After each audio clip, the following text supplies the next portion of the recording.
Evening,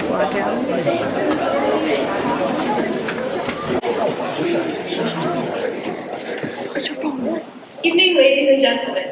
Welcome to Annapolis Area Christian School's Kerr Center for the Arts and this performance of Radium Girls. We are so delighted you are spending your evening with us. At this time, we ask that you please silence all cell phones, alarms, and other noise-making devices. Also, as a courtesy to the actors and other audience members, we ask that you refrain from using your cell phone. Flash photography is strictly prohibited. Finally, for the unlikely event of an emergency, please take a moment to locate the exit nearest to you. Now please sit back, relax, and enjoy the show.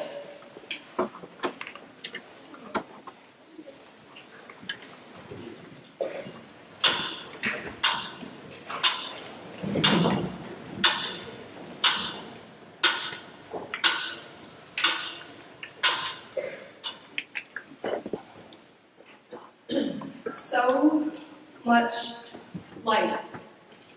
Daylight all the time, and on sunny days you almost felt like you were sitting outside, it was that bright. That surprised you, Grace? It was a factory. I thought it would be dark and dirty. Then why go work there? I was 15. It was time I paid my own way. Paid your own way. What about school? I didn't miss it so much. The girls were all so nice and the work wasn't odd. It wasn't like factory work, really. It was like art, painting those dials. We were artists. I am not really the person you should be talking to. Boss is shocking, he's the one you need to be talking to. Oh, Arthur, you know he won't talk to us. But it was his process. Tell me about that process. You used a powder and... We use a powder. The girls mixed it with that piece of thing to paint. And that thing with the brushes, I didn't invent that. You were doing that when I started there. But you knew about it. We all knew about it. We just didn't know what it meant. Irene, in here.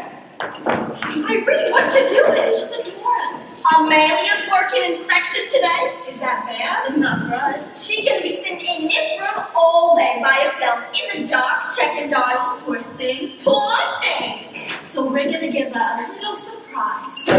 Like the Cheshire Cat. Won't that make her mad? Let her get mad. That's half the fun. Well, I don't want to make her mad. Well, Grace, do you have to be that way about everything? What way? Your nose, Grace. I'll put some on your nose. Hey, Mike, Amelia don't deserve it. She paints more dials than any girl before, but can't be bothered to talk to anybody. You say, Amelia, what's new? And she just looks at you funny. Well, I don't think she can speak much English. Well, it wouldn't kill her to smile, would it? I think she's coming.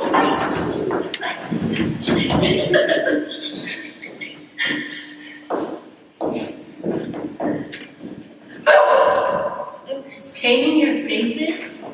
Have you got off your minds? It was just a joke. Just a joke? A joke like that can spoil her job. Now, Mrs. McNeil, I'm sure that's not necessary. I don't tolerate the foolishness, Doctor. Yeah, very good. Foolishness we don't want. Do we, Mr. Reader?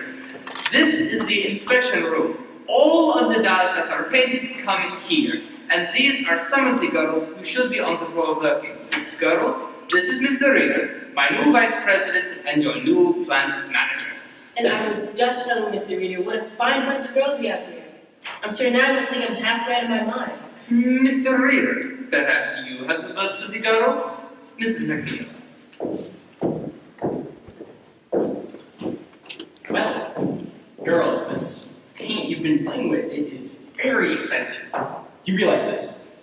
It takes several tons of ore just to produce a single gram of radium. That is a lot of work. Hard work for the men in the extraction plant. But they do this work willingly. Do you understand why? Why they work so hard and what we are all working for? The war? That's right, the war. These dials you can save lives, girls. Our boys in the field depend on them. No mistaking what they see in the dark.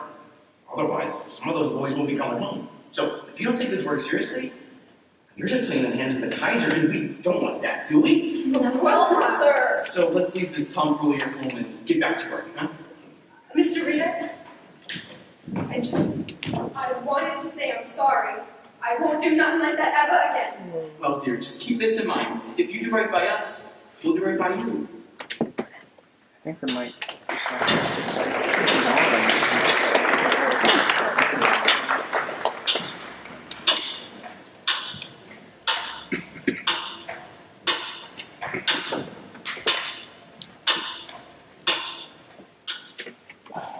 May 17th, 1921, Nancy Jane Harlan here for the the New York Graphic's only girl reporter.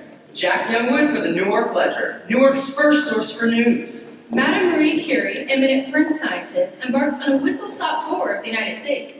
First stop, New York City, where she is greeted by an enthusiastic crowd of well-wishers. The High Priestess of Science is headed to Washington to receive a gift of 1 gram of radium valued at $100,000. Purchased for her by the members of the Marie Curie Radium Club, an association of 100,000 American women, who each gave $1 to support humanitarian research with radium. Grace, over here. Irene, look, I got my certificate number, Marie Curie Radium Club. You gave $1? Well, it's all for science. Science, what about having a board? Look, there she is. Welcome all. I must ask you, ladies and gentlemen, please limit your questions. Madame Curie is going to embark on an exhaustive tour of the country, and she is under strict doctor's orders to rest. Although, in the fashion of a typical scientist who can only think of her research, her life's work, she has refused to rest. Madame Curie, what will you do with the radium? What will you do with the radium? I will continue my experiments to find better methods for the treatment of cancer. Is radium a cure for all cancer? Cure for cancer, yes. Radium will cure all sorts of cancer. But some doctors dispute that. Then they do not understand the method. There is no question radium will cure cancer. Madame Curie, how have you managed to devote yourself both to science and to your children? It has not been easy. But my daughters and I share gratitude towards American women for their interest in science and my work. I am most grateful. Madame Curie. No more questions. Madame Curie is on a tight schedule, and Miss Andrew Carnegie has sent a car and will escort Madame Curie, as will I, to Washington, where President Harding will present us with a gift. 1 gram of radium.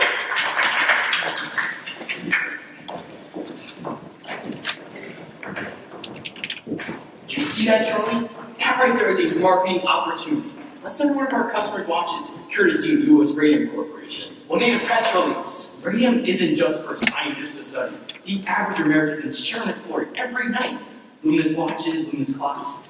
Anyone who thinks it's just novelties consider all the advancements that have taken place in the past 50 years. The electric light, the telegraph, the telephone, the automobile. Inventions almost dismissed as novelties, as toys.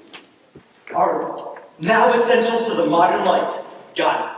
They'll sell us some watches. Watches, absolutely, but that's not where the growth is now, Charlie.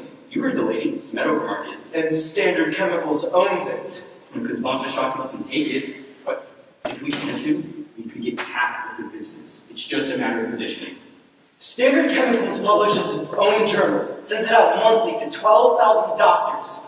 We could do something similar. Something scholarly that the doctors would respect. A bibliography listing every article ever published on radium. But with capsule reports to save the American doctors time, they get the information they find fast. And I have us to thank for it. We'll send to every doctor in U.S. Radium Society. Every doctor in the American Medical Association. That's the spirit, Charlie. Advertising, that is the way to the future. It's not just the product, it's the way to promote it.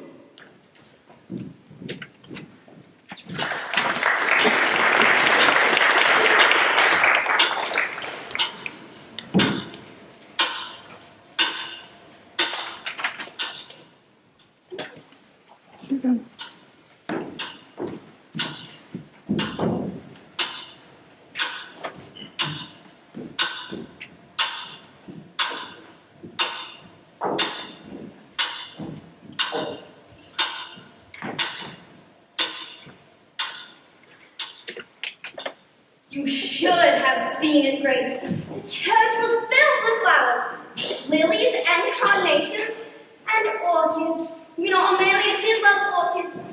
They weren't orchids. They were orchids, Irene. Flags. Orchids! I know an orchid when I see one. Purple orchids. Oh, and that smell, Grace, that smell.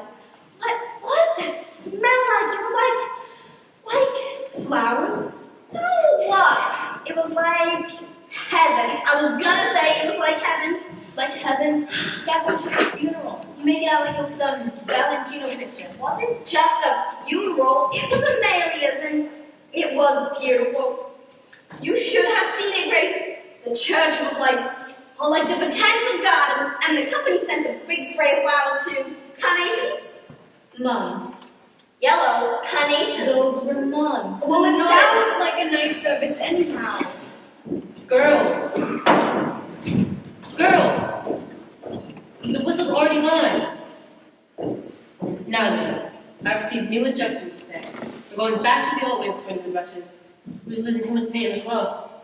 But I thought that... Yes, Grace? Something you wish to say? Oh, Dr. Von Shishaki told me not to do that. He said it's unsanitary. Unsanitary? Well, I can hardly believe you say such a thing. We've been doing this as long as I've been here. You must have misunderstood him. Yes, ma'am. And we're not to get new brushes until we've done with the old.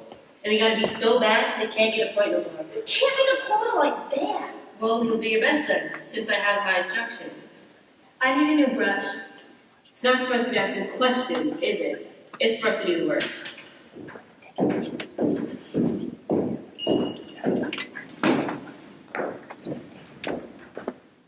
I have my instructions, girls. I have my instructions. Here's an instruction for you, McNeil. What's some of the stars on your course? Yeah. Was she at the service? McNeil, are you kidding? You think you crossed the street for our mother? Most everybody was, though.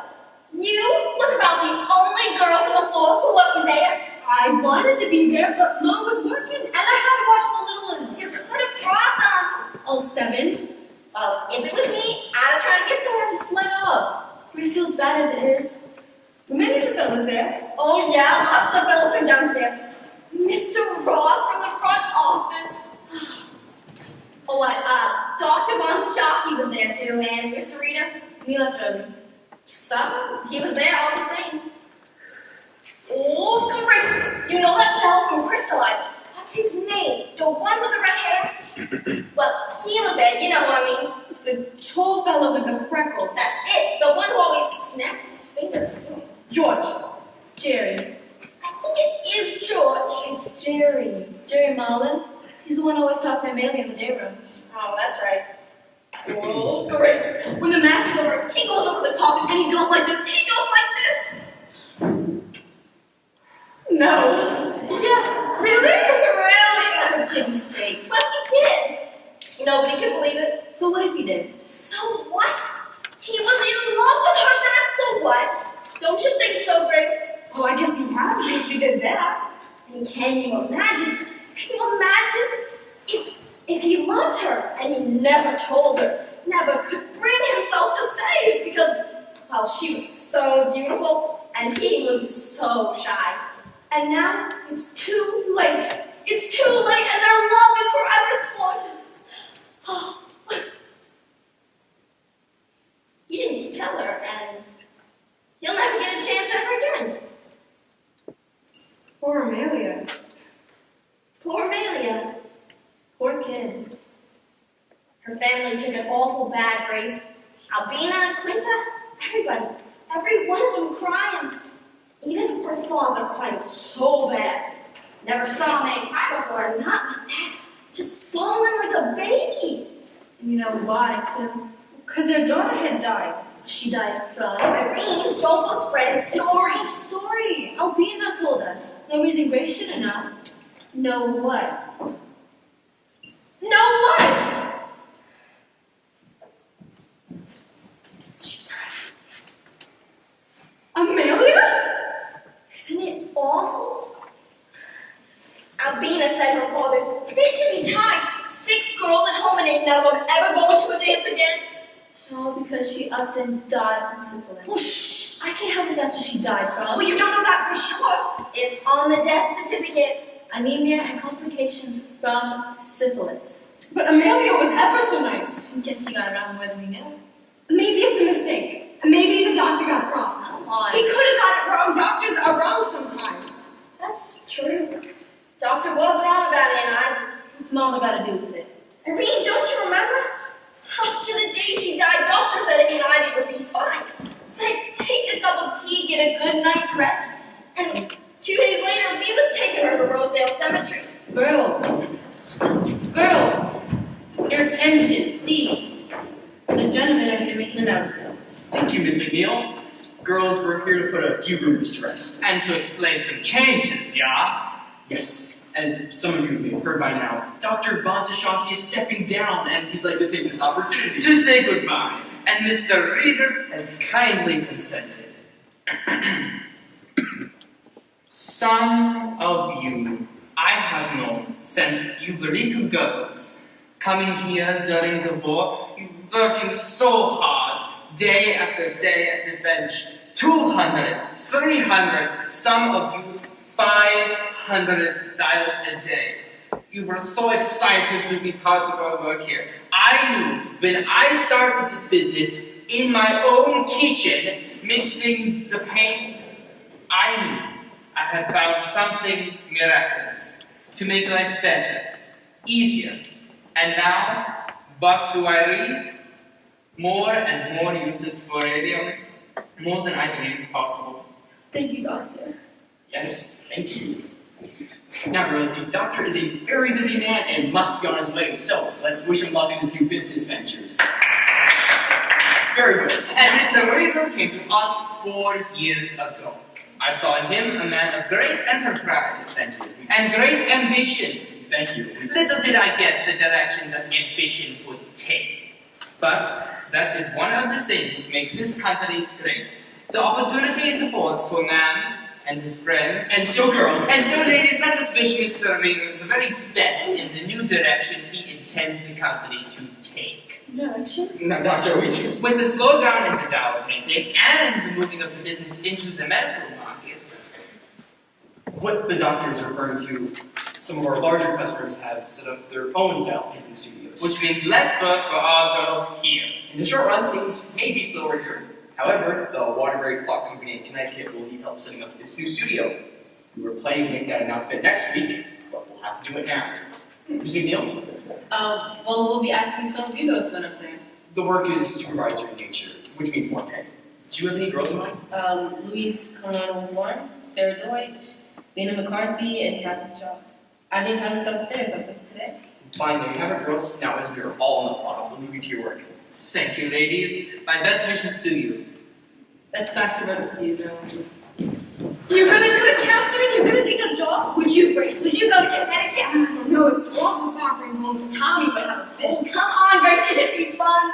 Wouldn't it be fun, Irene? Irene, honey, you alright? Huh? Yeah. What am I mean? Your mouth is bleeding.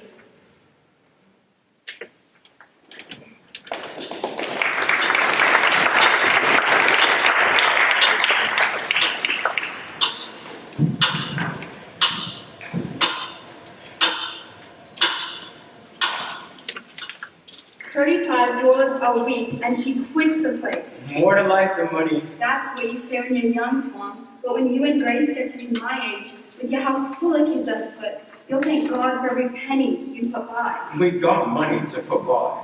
How much? Enough to get married on. It don't take much to get married on. Do you have enough to stay married on? No, you let's get married and we'll find out.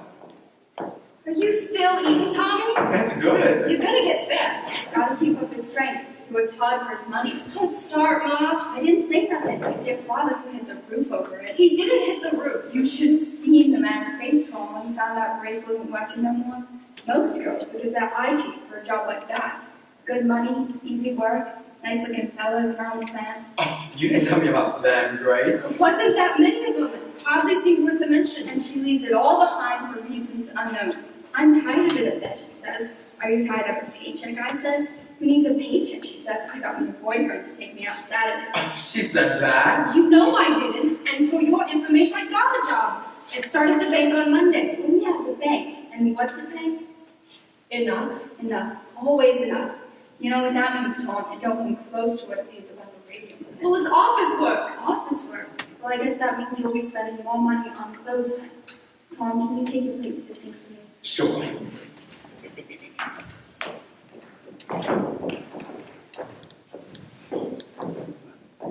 Oh, she's really steamed at you. I don't see what difference it makes so long as I'm working somewhere. Don't make no difference to me. I just thought you liked it up there.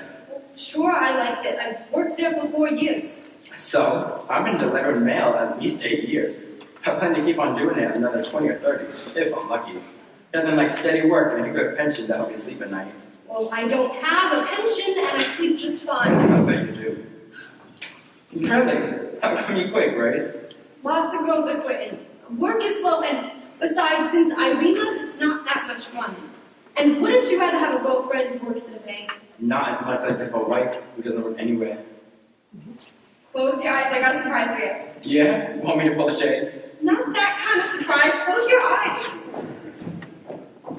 Now look, Wallpaper? for the baby's room. Baby's room? You won't kiss me and you're talking about having babies? Well, there's gonna be babies eventually, Tommy. Well, sure, Grace. But you know, most girls, they get married and then they paint the nursery. Well, plan ahead for once. Pick one. They're both the same. No, they're not. This one has big flowers and this one has little flowers. So pick one.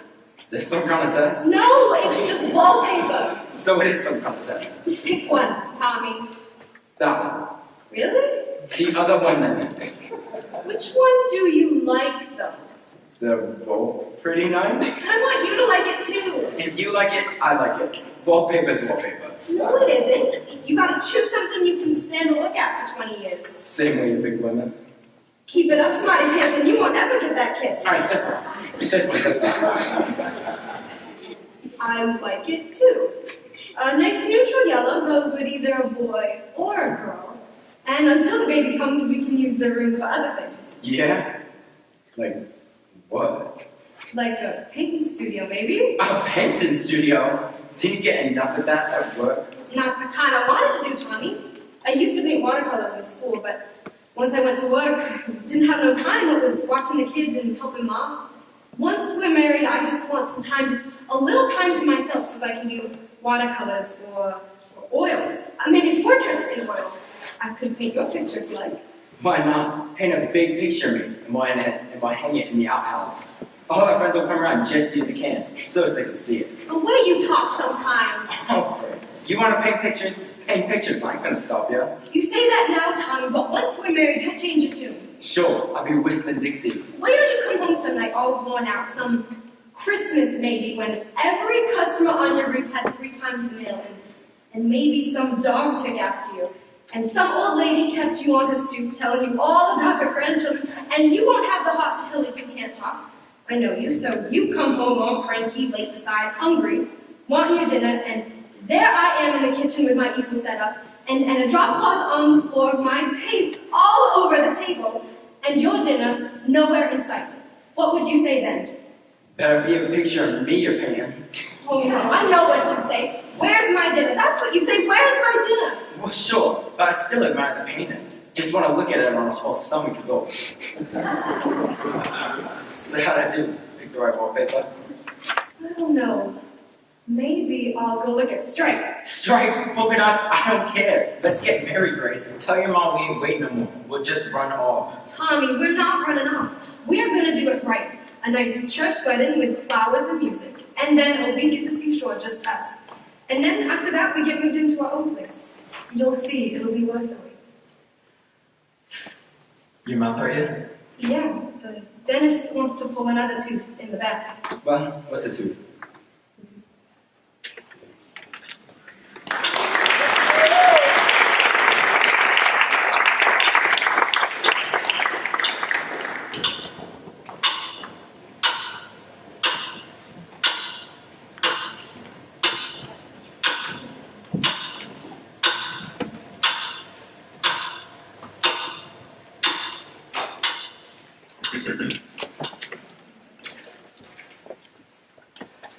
Hazel Kuser.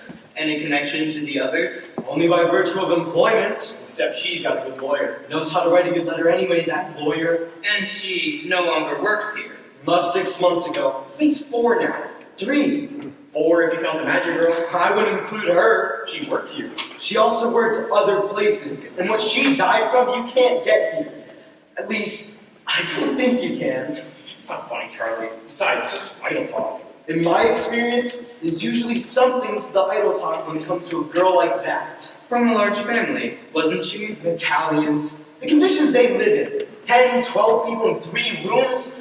It's a wonder they don't all die of one infection or another. So, 3 then. And how many dead? Only Miss Patches, but I haven't heard from her people. Well, it's too late for them anyway. The statute of limitations is 2 years, but Miss Kusser is another story. She's in a position to make some trouble for us here and now. And all the time I've been here, no one has so much as slipped on the floor, and now this? We're talking about 4 girls out of how many hundreds that we've employed? 6, maybe 700 over the years. And some of them were sick when they got here. One girl you hired was a complete cripple, couldn't even climb the stairs. Her father had to carry her up the stairs to the studio every morning. It didn't make any difference to me how she got up the stairs. She was a fast worker and a very sweet girl. She was in poor health. She needed the work. Arthur, Charlie. And not just for the money, to have purpose. That's what work does, Charlie. It gives us purpose. I don't see any reason why we should stop hiring girls like that. When they get sick and try to blame us for it, you might want to reconsider that policy.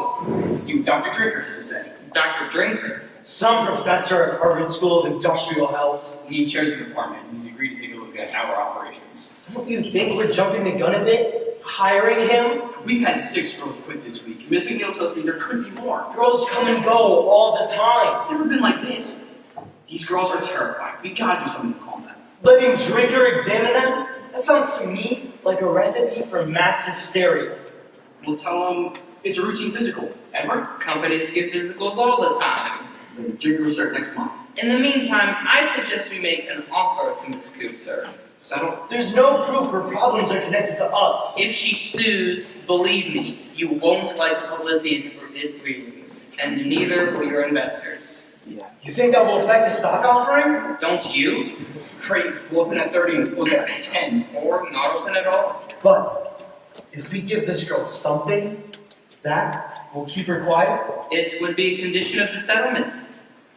Maybe we better do it. Suppose that lawyer gets a racket going, finds sick girls and talks them into making suits, then we reward him for larceny. Unless Miss Cruiser genuinely believes she got sick here. It could be, like Charlie said, she does come from a large immigrant family, not well educated and not a lot of resources. A few $100 would make a big difference to a girl like that. Certainly. Pay a few doctor's fees, buy some medicine. From the sound of this letter, it doesn't sound like she has long to live anyway. So it would be a gesture of decency then. Exactly. How much do you think we should offer?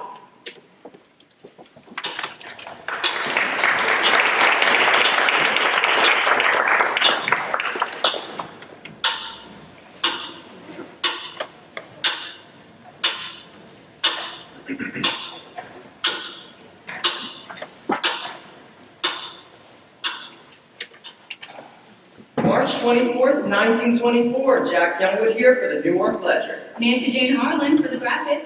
Could radium water pose a cure for crippling arthritis? Scientific studies suggest a connection. Dateline, Orange, New Jersey. Radium water products offer a miracle cure for crippling arthritis. Some patients reported a significant abatement in their symptoms. Mrs. Jeremy Michaels of the Bronx tells how radium water transformed her life.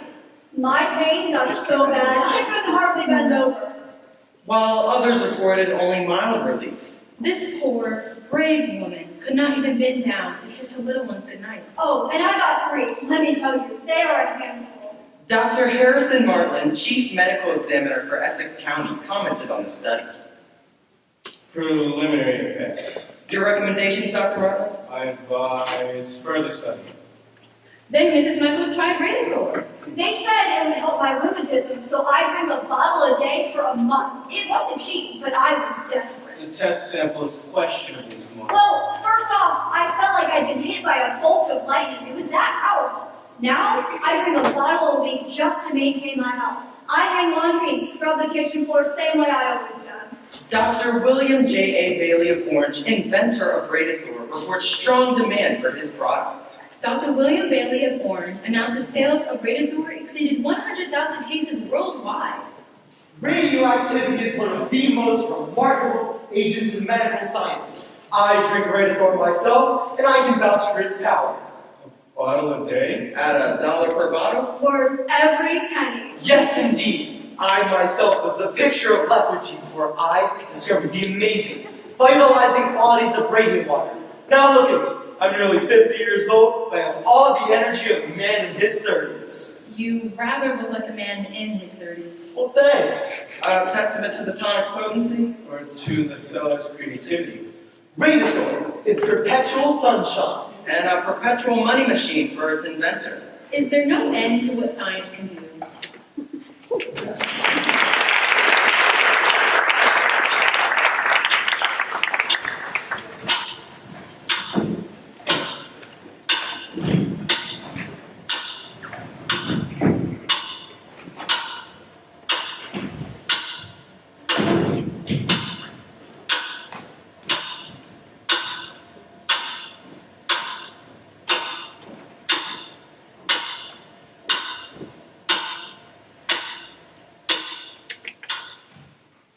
Maybe we should have made an appointment. Need no appointment. But it's a busy place, Catherine. If we don't have an appointment, maybe we should make one. Shouldn't need no appointment for this.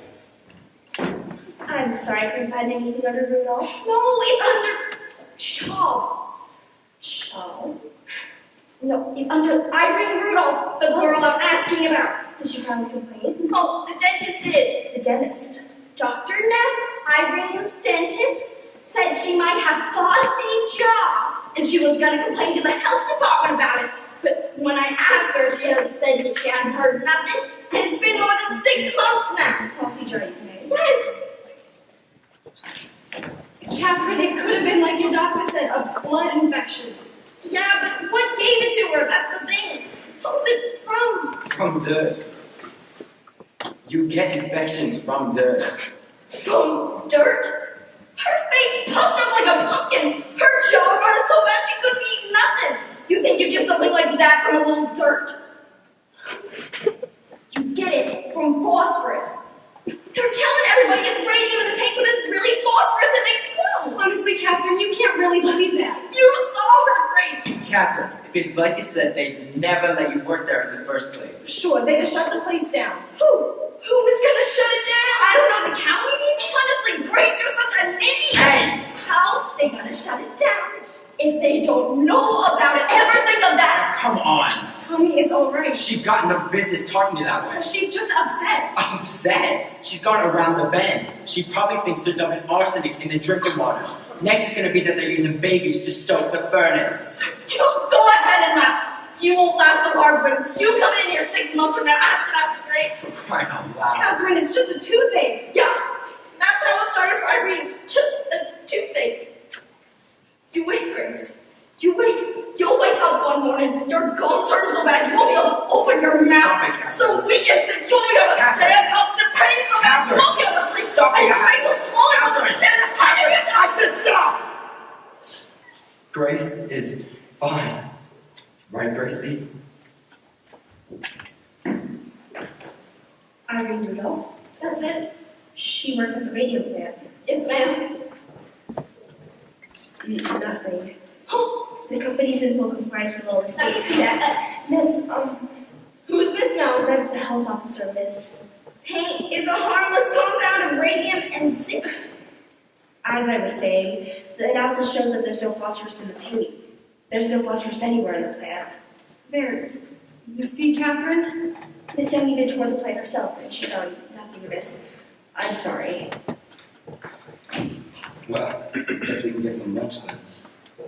I want to file another complaint. They already did an investigation. I'm gonna file another complaint. Oh, brother. Catherine, these folks, they're awful busy here. I'm gonna file another complaint. I just don't see what good this is gonna do, Catherine, to make such a fuss this way. Grace, 3 surgeries and they wanted to cut her again.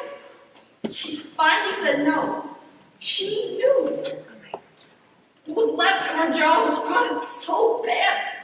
The smell was terrible, and Grace, the worst of it is, I couldn't look at her.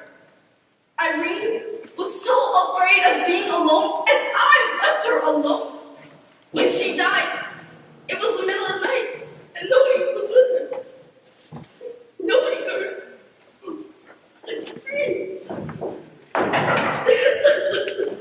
I'm sorry, can we have another form? My friend would like to file another complaint. Another complaint. Is the girl still sick? No, she died. Oh, Wait right here.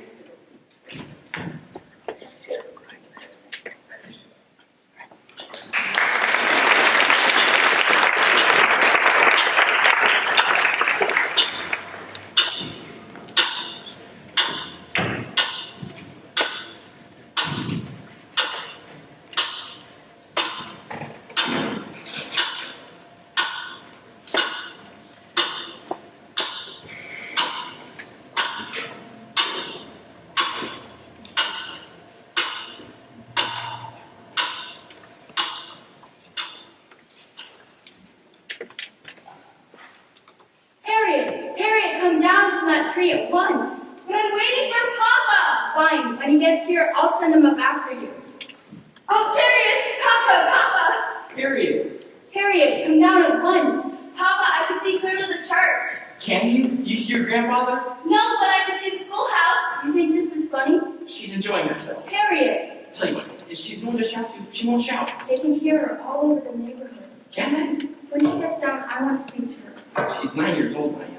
I'm trying to raise a daughter, not a son.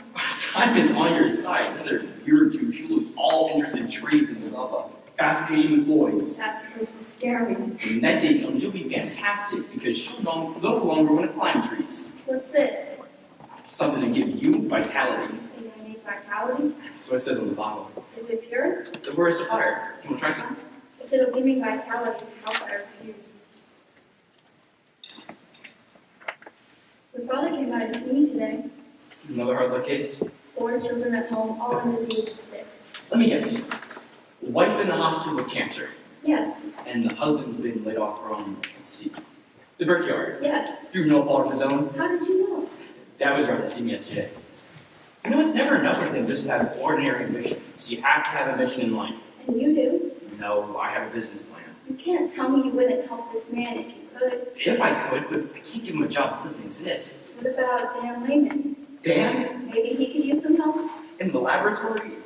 Dan needs trained technicians, not a bricklayer.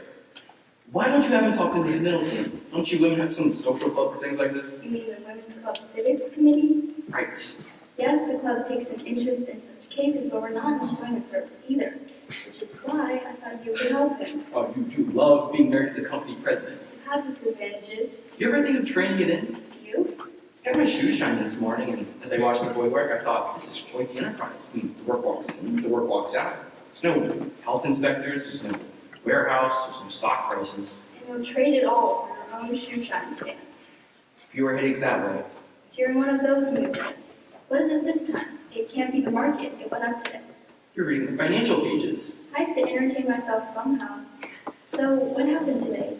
You're being very strange. Am I? I'm sorry. You can tell me you know. There's nothing to tell, really. This is going to be our best year ever. So it's the prospect of success that you find so disheartening? I'll get my checkbook. Oh, cool. The bricklayer. Artie, he needs a job, not charity. What is it your father says? A working man needs to work. It Where's wears... his soul not to work? If it's a matter of his soul, that's different. Alright, I'll talk to Dan, Artie, but I make no promises, Diane. no promises. To your health.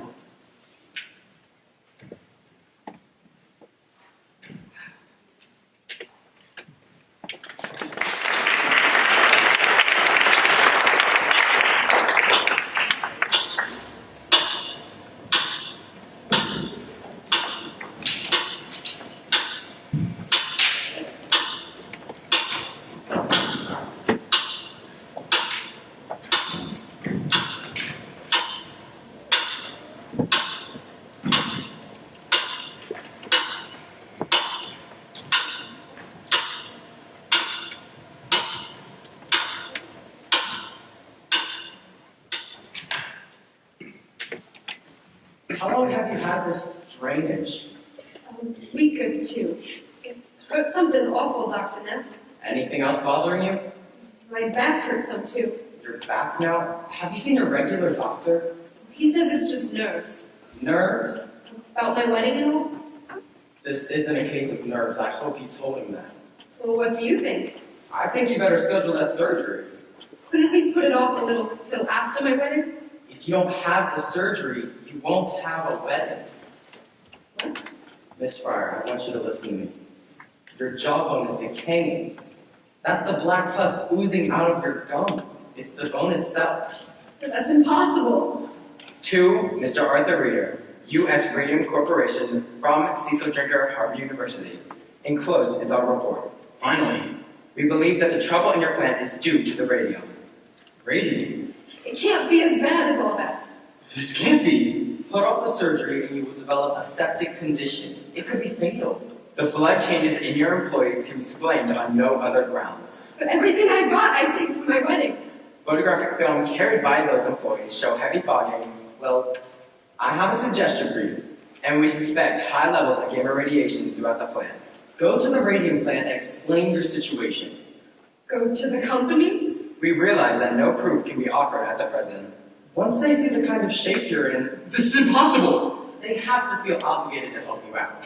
But in view of the material in the literature It's a mistake. and the facts disclosed by our investigation, I don't see how they could refuse. we recommend immediate and drastic remedial action.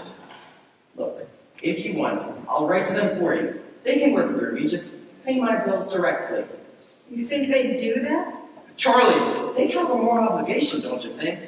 I guess so. We'll do it now. I'll get some paper.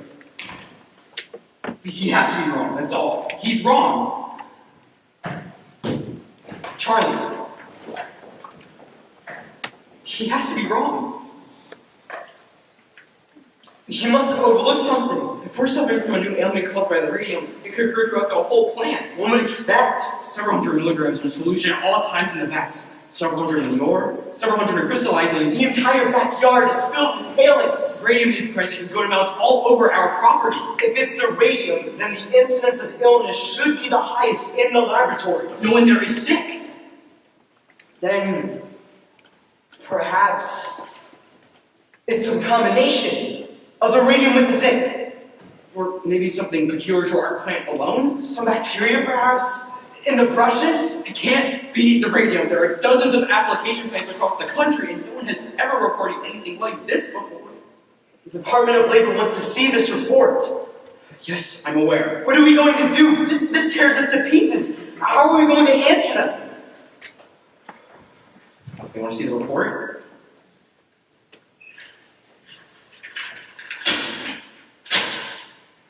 Send them this. One page?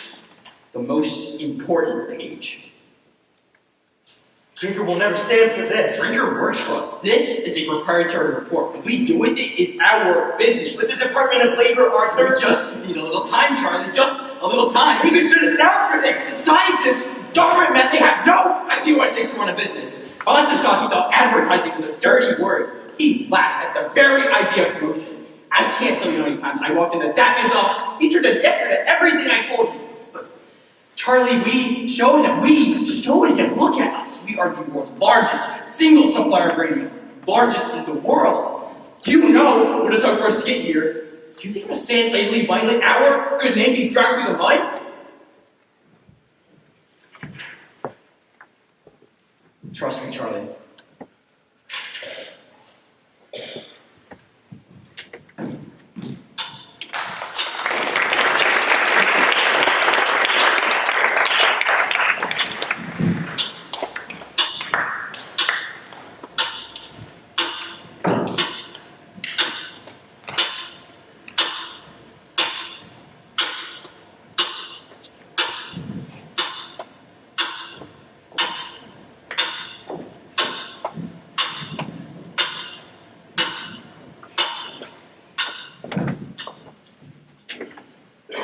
Awful nice of you to come all this way, Dr. Flynn.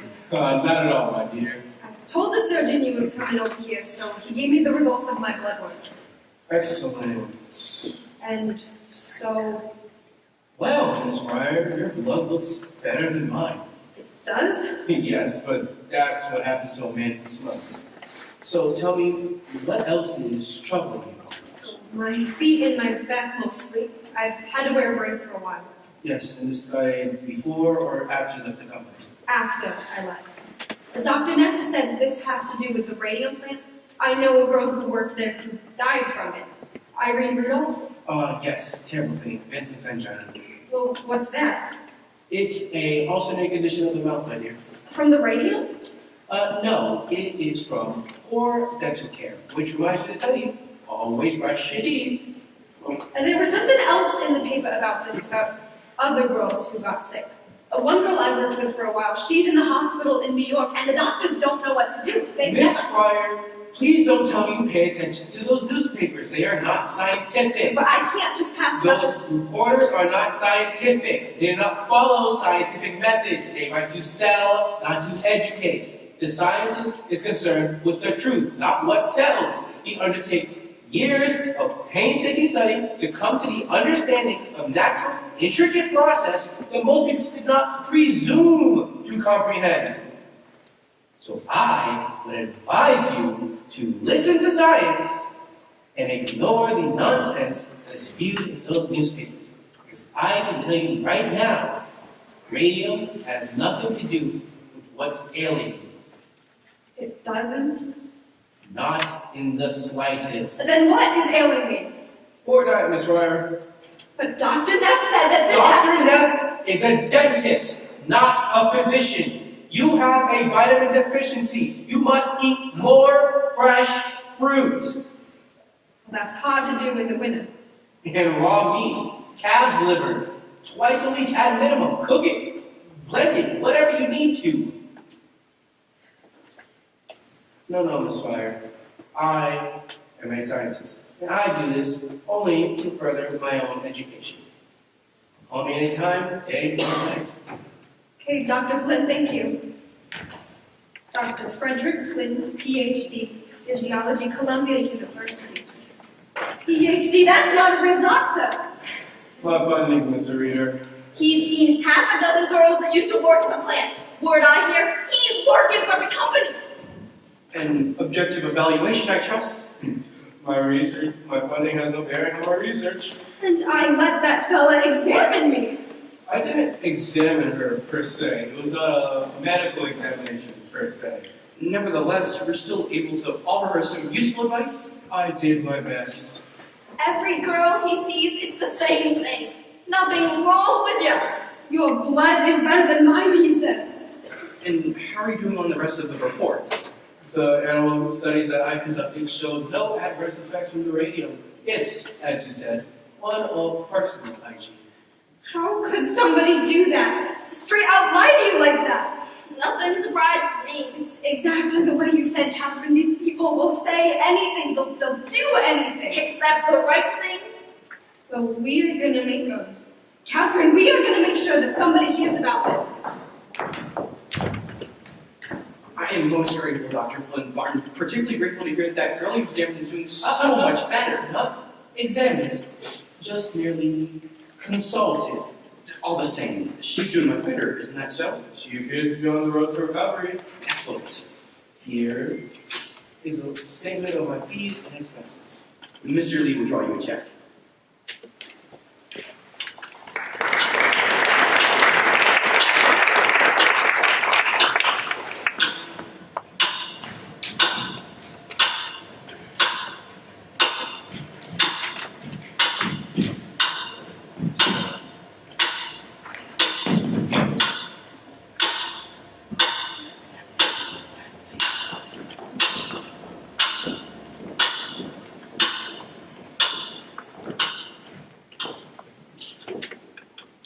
And so I leave you now with one thought, ladies and gentlemen.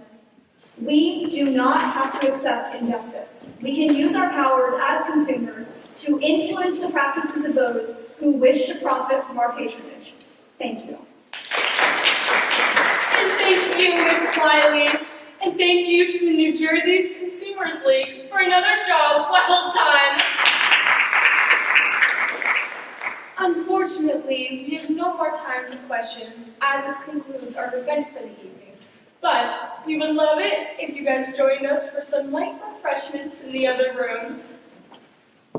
You want anything? My throat's a little dry.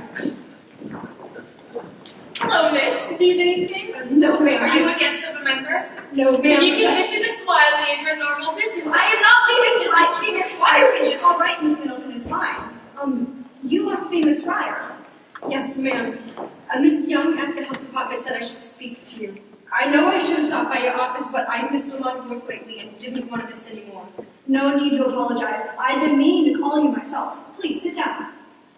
Me and Catherine, we wrote to the company about our troubles, but never heard nothing. So then we went to see a couple lawyers, and they all said they can't do anything because it's been so long since we left the company. Something about the law won't allow it? The statute of limitations. Right. And one lawyer, he said he would try to sue anyhow, but wanted $1,000 up front. I already spent everything I saved for my wedding on doctors and dentists and hospitals, and I still don't know what's wrong exactly. And Tom, that's my fella, he says he don't care, but I wonder what good I would do to him like this. Miss Wiley, if I could get some compensation, I could settle my debts, and then maybe I wouldn't feel like such a burden. I'm sorry to ramble on to you about these things. I'm just so tired of being pushed around. I don't blame you. Miss Young at the health department said the Consumers League had, what did she say? Clout? Yes, I'd like to think so. We've certainly had our share of successes. Can you help us then? Tell me, Miss Fryer, just how far are you willing to go with this? Ma'am? Suppose I do find a lawyer to take your case, someone willing to take it on a contingency. You wouldn't have to pay him unless you won. Would you be willing to sue? Well, I want my compensation. Of course you do. Now suppose the company says, here's some money, Miss Fryer, only you are to tell no one about what we've agreed to. You are to say nothing about how you got sick. Keep it quiet, you mean? Yes. Well, that don't seem right. It isn't right, but that's what they'll try to do. They will try to buy your silence. Is it for sale, Miss Fryer? No. No, ma'am, it isn't. Good. So, you will help us then? I think I can help you if you'd be willing to take some chances. Chances? Miss Fryer, if you'd be willing to set aside your own need just for the moment, we could put a stop to the company. We could stop them dead in their tracks. What do I have to do? We'll start by putting you on page 1. Page 1? You want to talk to the newspapers? Not just one newspaper, many newspapers. Is that really necessary? All we want is for grace of your compensation. Well, Tommy, let her finish. I understand your concerns, but the company has already shown it's willing to go to extremes to protect itself. No, I'm afraid the only way we'll get to them is to hit them where it matters most, their public image. When every newspaper in America tells your story, how you were sorely treated, how you suffered, how the company denied all responsibility, Miss Fryer, when that happens, Arthur Reeder will come to the table with his hat in his hands. All right, Miss Wiley. I know it's a little frightening. It's okay. Right now I'm more angry than I'm scared. Good, you hang on to that anger, you're gonna need it. Only, be sure no one else sees it. Ma'am? Public sympathy, Miss Fryer, that's our strongest weapon, and the public has no sympathy for an angry woman.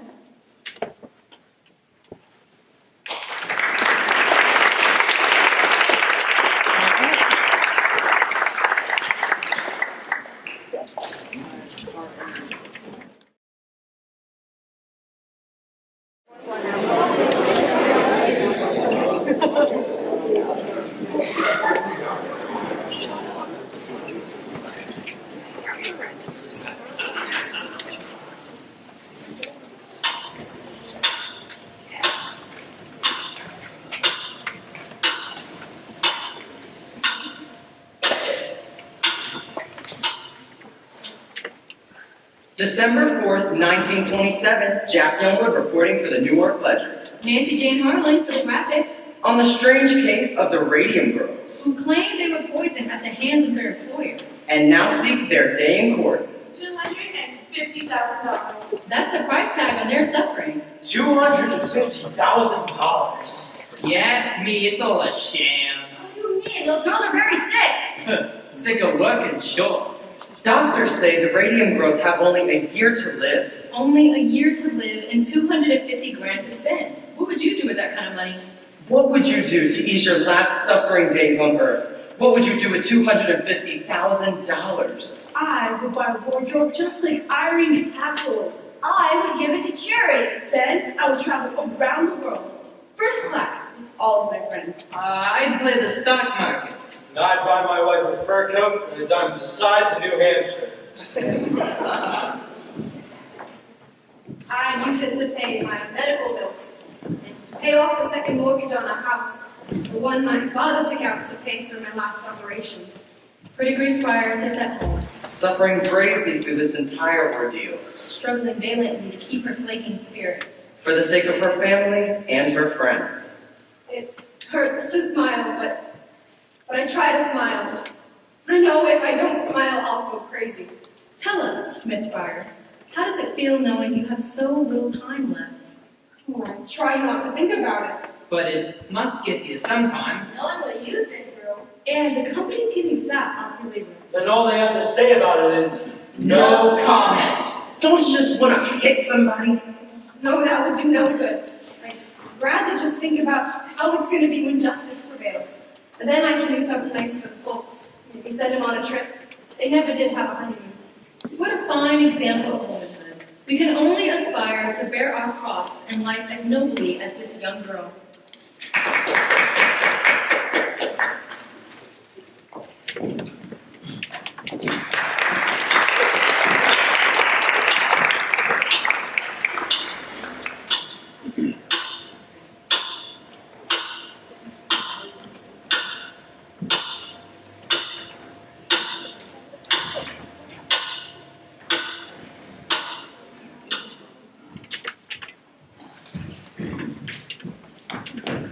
Mr. Barry, I object to this kind of histrionics. I had nothing to do with that, Mr. Markley. I've been in this game a long time, Mr. Barry, and when I see a story like this move over the wires, I'm not so naive as to believe that a plaintiff's attorney has nothing to do with it. What's your offer, Mr. Markley? $1,500 for each girl. $1,500! That's not even a year's wages. We think it's very generous, considering your case won't survive the statute of limitations. This is a case of equity, sir. The Chancery Court will come out to a different conclusion. The Chancery Court can't rewrite the law. And the law is clear. 2 years from the date of injury. Your clients are out of time. Last time I checked, 2 years from the date the cause of the injury was discovered. Oh, very clever, Mr. Barry. Very creative. I have to admire your imagination, but you still have a long way to go before you impress the judge. And in the meantime, Mr. Markley, the press will continue to take great interest in the company's complete indifference to his workers. Yes, I have no doubt that will generate a lot of good press for the Consumers League, and you accuse us of exploiting these girls. You're the one hiding behind the statute of limitations, so Hiding, Miss Wiley? You know very well the law never anticipated a situation like this. Those girls were dying years before anyone knew the cause. Oh, before anyone knew the cause. Does that include the U.S. Radium Corporation? When, or should I say, if this case goes to trial, I only hope that's your opening argument, Mr. Barry. You will have made our defense. See you in the hearing. The arrogance of that man. Tell me the purpose again of these articles, Miss Wiley. Public sympathy, Mr. Barry. That's the engine of reform. You're antagonizing the company. Then the strategy is working. And what about the girls? How does that help to hear in every single newspaper that they have so little time left to live? Mr. Barry, surely you can see the U.S. Radium Corporation cares nothing about the girls it is poisoned. But the average housewife in Orange cares very deeply, and so do millions of other women across the country. These women shop and they buy watches. Markley can be as smug as he likes, but the Consumers League campaign will lead to only one outcome, and he knows it. That's why he was here today. I only hope you're right, Miss Wiley. Public sympathy, Mr. Barry. Wait and see.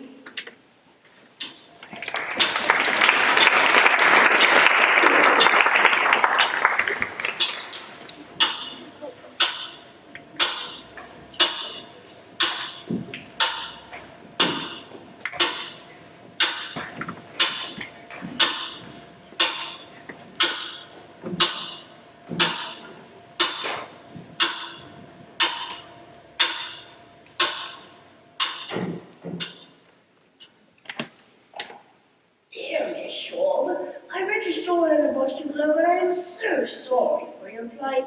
It seems at this time of rapid advancement, the well-being of the average worker is overlooked. I would like to share with you girls the key to my good health at the age of 92. It is called Christian Science. Dear Miss Fryer, I've read your woeful situation in the Atlantic Constitution, and I'm prepared to offer you a solution. Benacine, a wonder tonic made of all natural ingredients. Benacine will restore your health and vitality. We are prepared to offer you girls a lifetime supply of Benacine in exchange for the exclusive rights to use your pictures in advertisements. Dear girl, I read about you in the Billings Gazette. I run 100 head of cattle up here and do very well for myself. I've always longed for a companion and am well equipped to offer you a comfortable home in your final hours. A girl like you has suffered so much. Don't you think you deserve a few fleeting hours of happiness? Sincerely, your admirer, Leonard F. Watkins. P.S. Encloses the picture. Oh, look at this, Catherine. This man actually sent a picture. Are you alright, Catherine? Bleeding again. Shall I get the nurse? Sit just before it'll stop. Well, maybe we should go. No, don't go. Don't you need sleep? Who can sleep? I never sleep. Well, you'll sleep tomorrow. Yeah. Might not wake back up again. Of course you'll wake back up. Not if it don't go well. Sometimes you don't come out of it so good. My mother's cousin, she went into the hospital for appendix and she didn't come home again. Well, you just can't think that way, that's all. Look at this mail, Catherine. Miss Wiley said folks would be on our side, and she sure was right. Here's one from California. What if we don't win? Of course we'll win. What if we don't? My father will lose his house. We'll be on the streets. You'll be on the streets too. Your father must owe thousands. And you and Tom will never get married. How can you stand it, Grace? Catherine, please. How can Tom stand it? Don't you ever wonder, Grace? I never hear him complain. Catherine, as soon as the judge hears the testimony, he's gonna rule for us. All they gotta do is take one look at us, and it'll be over in a day. Think so? Sure. When they see what kind of shape we're in, it'd be awful hard to ignore, don't you think? That'll be something that moment, to see the look on Mr. Rita's face when we get up on the stand. Now you want to read more letters? They didn't have any vanilla, so I got some chocolate. It took you long enough. Don't get on me. I had 6 people stop me on the way over here. All of them reporters, all of them asking for you.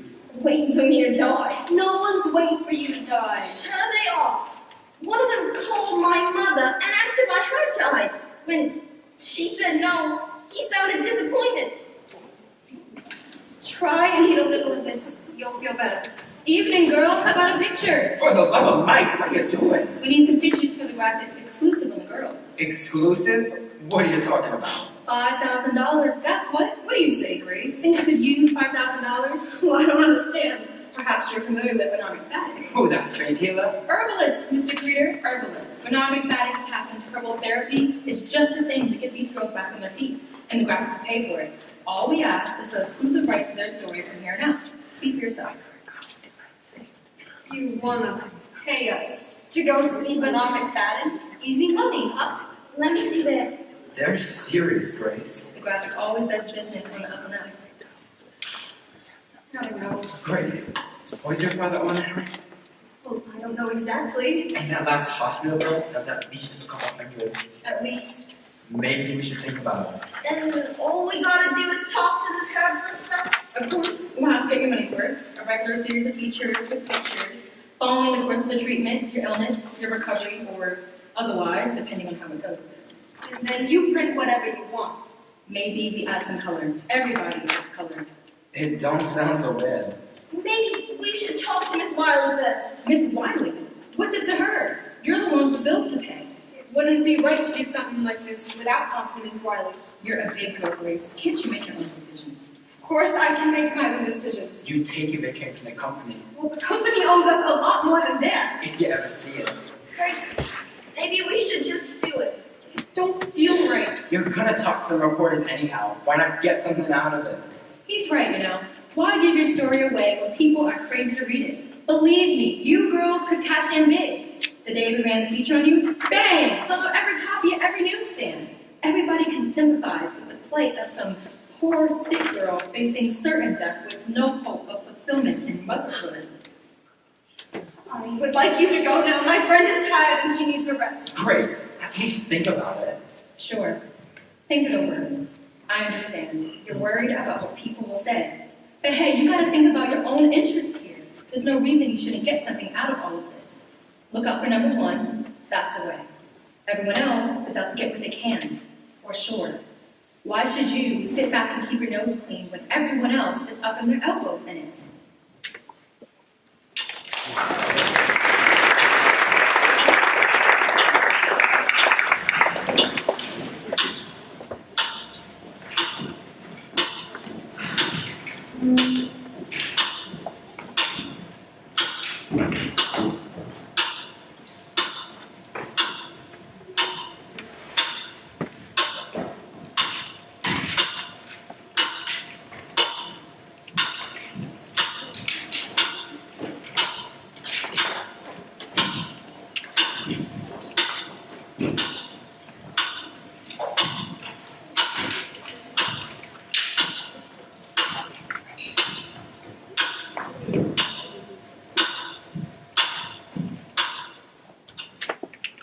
Gentlemen, I have treated a number of the girls who claimed they got sick here. One of them, the girl's jaw had rotted so badly, I had to remove the bone out of her mouth. As you can see, It's all right, Dr. Neff. Put that away. maybe you'd rather look at it on the x-ray. This was an expensive case to treat, and I never did get compensation. The girl died, and her family never did pay.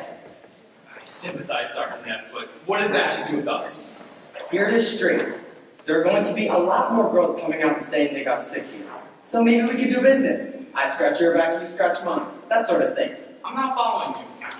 Suppose you were to give me a list of all the girls who worked here. I'd see to it that there weren't any more lawsuits. You think you can cure them? I couldn't put out a cure, no. I'm saying, I scratch your back, you scratch mine. What do you mean by that, Dr. Matt? I'd examine them for radium necrosis, then I would come up with a favorable diagnosis for you. Pyorrhea, say, or something else. Quite a few of the cases will just die a natural death anyways, and the rest we can put off for a while, until the statute of limitations kicks in and it's too late to sue. You'll persuade them they haven't got a case against the company? Exactly. And if it did come to court, I could testify and say that it was some other problem. And it will be strong testimony coming from the dentist that treated them. What makes you so sure these girls will come to you? They'll come to me quick if I don't charge them anything. Because we'd be paying. Exactly right. We understand each other, Mr. Reader. What exactly are you asking for, Dr. Neff? I would need $10,000 for my troubles so far and for every girl I'd agree to see from here on out. $2 for every visit, plus expenses for the x-rays. I'm suggesting a gentleman's agreement. Better off if it's not in writing. No. All right, we'll put it in writing. We'll do nothing of the kind. Your proposal's immoral. We'll have nothing to do with it. Immoral? You're a fine one to be talking about morals. Mr. Lee, When you got your own hired guns ready to testify? those were expert witnesses. For witnesses, paid lackeys if more like it, and none of them have the dirt I do. If you're smart, you play ball with me, and believe me, there's plenty of other folks interested in information. Threatening me? Just a business proposition, Mr. Reader. Just looking out for my interests. Same way you look out for yours. Should I connect to the door? All right. You don't want to play ball? Fine. But believe me, when all this shakes out, it's not going to be me holding the short end of the stick.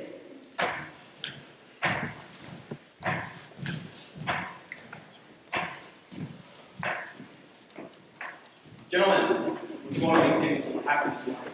We'll send it to the State Dental Society, and that woman who's involved isn't. I don't know. Maybe we shouldn't be so quick to dismiss Neff's proposal. What do you mean? We're in a pretty bad situation here, Mr. Reader. That's true. Mr. Lee says we're having trouble getting girls to work here. Yes, and we've lost some contracts because of It's it. going to get worse.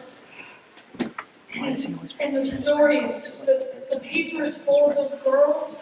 So the stories about them, making them out to be saints. And what can we put out? It's a disabled entire case in court. In the court of public opinion, we've already lost. Perhaps we should reconsider. It's going to be worth for some testimony from a dentist for a girl. Yeah, I say we retain Dr. Neff. He could be pretty helpful to us. Retain him as what, an extortionist? As an expert. Dr. Flynn. Dr. Flynn is a highly respected professor at Columbia University. Neff is some neighborhood dentist. But Dr. Flynn treated some of the girls, didn't you? No, he didn't treat them, he consulted with them. He dispensed medical advice, Arthur. It wasn't medical advice, it was an expert's opinion, a scientific opinion. Okay, how about this? Like I was saying, we retain Dr. Neff, but we don't put him on the stand. The most important thing is that he doesn't speak for those women. That's the most important thing. Yeah, I agree. That is the most important thing. What do you think, Mr. Reader? Mr. Reader? Edward, we can't possibly do something like this. We can't get into a bed with a man like that. Arthur's right. We shouldn't do business with Neff. He could hurt us. We have to take steps. Dr. Neff has already given us everything we need. New evidence. This is grounds for postponement.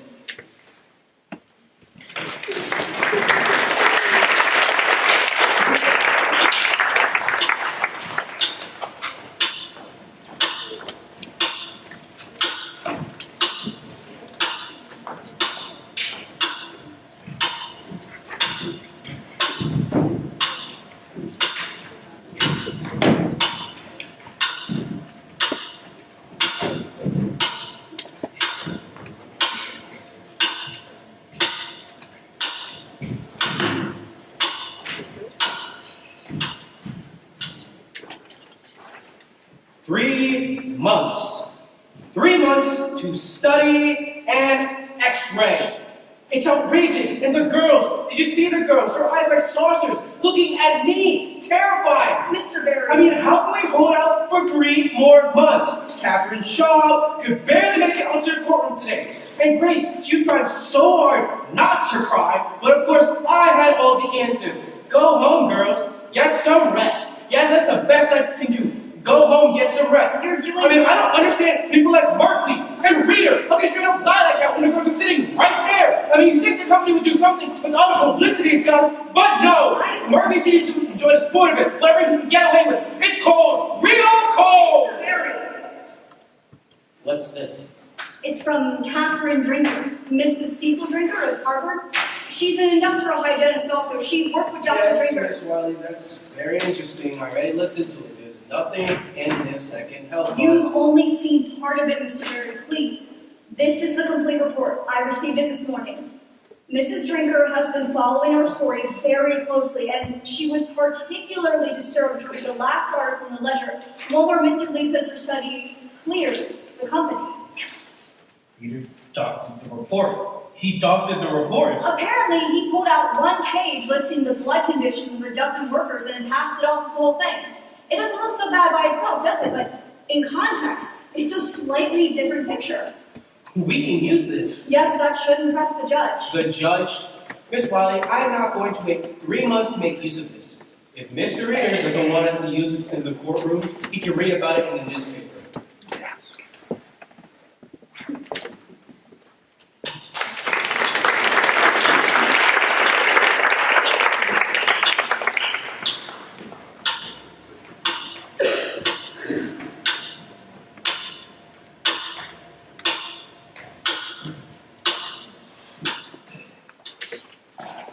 January 12th, 1928, Jack Youngwood reporting for the Newark Ledger. Nancy Jane Harlan for the graphic.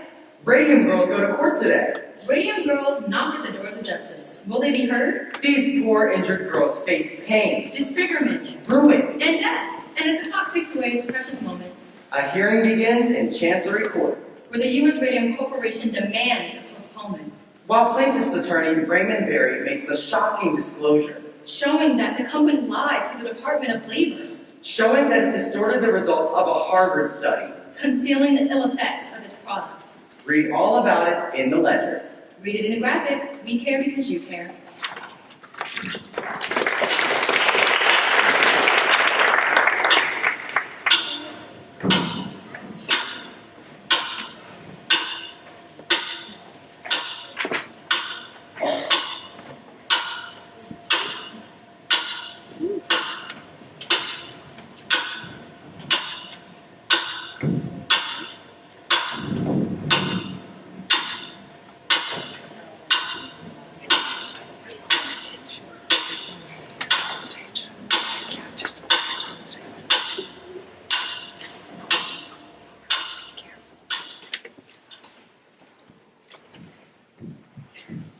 Very bad.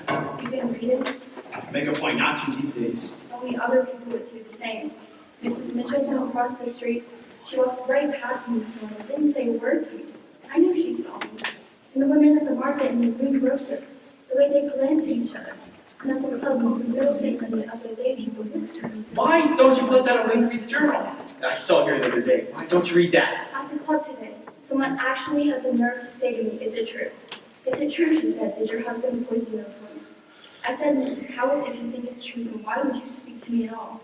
I certainly would not associate with a woman whose husband did such things." Why do you go there then if that's the way people are? I've been a member for years. What do you want me to say, Diane? That I knew we were poisoning people but didn't want to stop because I was making too much money. Is that what you want me to say? I certainly wanted you to say such things. Even if it were true. Or especially if it were true. Is it true? What do you think? What would you like me to think? For goodness sakes, Diane, don't you see? It's Shocking. He is behind all of this. He's a jealous party who says he's feeding information to consumers like they could railroad us. I would think A consumers... bunch of rat women do-gooders, talking about Reds probably. Socialists, that's what they are. Same thing with that club you belong to. You women think you'll fix the world's problems or your husbands want to make a living. You're gonna quit that club. Quit the club. Stop talking to that idiot, Mrs. Middleton. She doesn't know anything. None of those women know anything. And you don't know anything. Did you lie? What? Did you lie? I didn't lie. I just didn't agree with Ginger's results. I have a fiduciary duty to the company. I can't listen to this. Diane, I have documents, I have articles, people with tumors the size of baseballs. Radium therapy, the tumors disappear, Diane. I'm tired. I'm going upstairs. We save lives. We make lives better by what radium therapy invigorates. You can't really believe I'm a liar. You can't really believe I set out to poison people, can you? No, Do you think I would do anything to hurt you or Harriet? certainly not. Then 13 girls have died. people die every day. The newspapers are full of death notices. Young, old, infants, children younger than Harriet die every day. They work for you. He also worked other places, Diane. I have a report from Columbia University, an expert in industrial hygiene, who says there is no connection between our plant and those illnesses. Do you want to see the report? Then what? What would the cause be? I don't know. I've done everything I can to find out. No one knows. Just please say you believe me. If you don't believe me, there's no point to anything. Pardon. I remember the day I told my father I wasn't going to the ministry. What you said to me that day. You can do as much good in the boardroom as you can in the church. Remember, You think I would forget? ever since then, he's been looking to see if my soul is lost. But you don't think that, do you? That my soul's lost? You're a good man, Ernie. We save lives, Diane. You save lives. And it's all for you. This is what I told you. It always has been. Please do not let that be another reporter. Don't answer it. Arthur? Is that Mr. Lee? Charlie? Goodness gracious. I just got off the phone with someone from the Gazette. This couldn't have waited till morning. I'm sorry. Good evening. Mr. Lee? It's Dr. Lehman. Dan? He's dead, Arthur. What? He died this morning. Charlie, that's not possible. I just saw him last week. Martlin's already done the autopsy. He says it was severe anemia. He's blaming the radio. The ledger's going to run in on page 1 tomorrow. I told them we could issue a statement at 8 o'clock. That's when he needs it, so I can run tomorrow. What are the services? Sorry? The services. I don't know. We'll send flowers. Diane? Of course. I'll call Louise. Sorry, call Louise. Oh, poor Louise. You should go see her right I now. wouldn't do that if I were you. Why ever not? She's planning to sue. Louise? The reporter from the Ledger told me. She's filing a wrongful death action. I've worked up a statement for the paper. Company chemist for 8 years. Was in poor health, recently in decline. But Dan was never sickly. He was always on the golf course, or sailing, or their garden party. Such a beautiful garden. Let's take care of this in the morning, Charlie. Of course. Sorry to bring you the bad news, Mrs. Reader. Good night. And Mr. Lee. Charlie can be a bit excessive at times. We have to say something. I don't know what we'll say, but we have to say something. But Shareholders will expect it. You needn't explain, Artie. Sometimes it's It's necessary. all right. You needn't explain. We're gonna throw this away now. Just have a case locked under the sink. So get rid of that too. We'll have no more of it in this house. I'll do it. Diane, I meant you for to quit. I really didn't expect you to.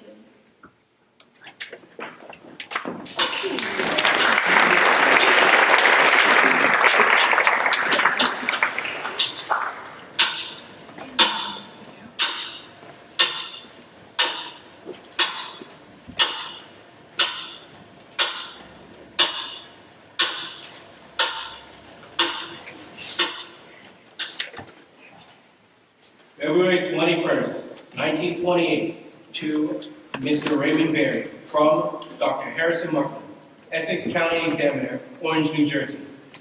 We have examined the remains of Molly Elijah. The study reveals the following: large quantities of radioactive substances in the upper jaw, lower jaw, and lumbar vertebrae. No evidence of syphilis was found.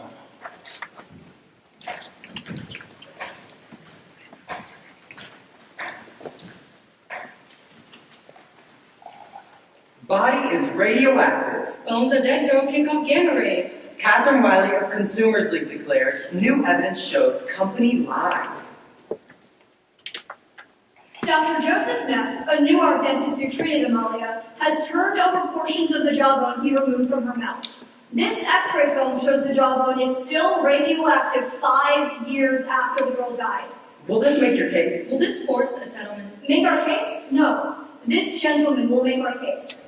Last night, in a graphic exclusive, the founder of the U.S. Radium Corporation broke his long silence with this shocking announcement. Radium should be considered one of the most dangerous substances known to man. Dr. Vanshashaki, is it true you assisted with the autopsy? Yeah, and given my expertise, I have determined that Miss Maja absorbed enough radium to kill 10 people. Doctor, what does it say for mild radium therapy? Are you now advising against it? Radium is responsible for the deaths of these poor girls. It should be considered the most dangerous... Do you agree with the doctor's prognosis that the Radium Girls have only a year to live? From what I've seen, they'll be lucky if they live that long.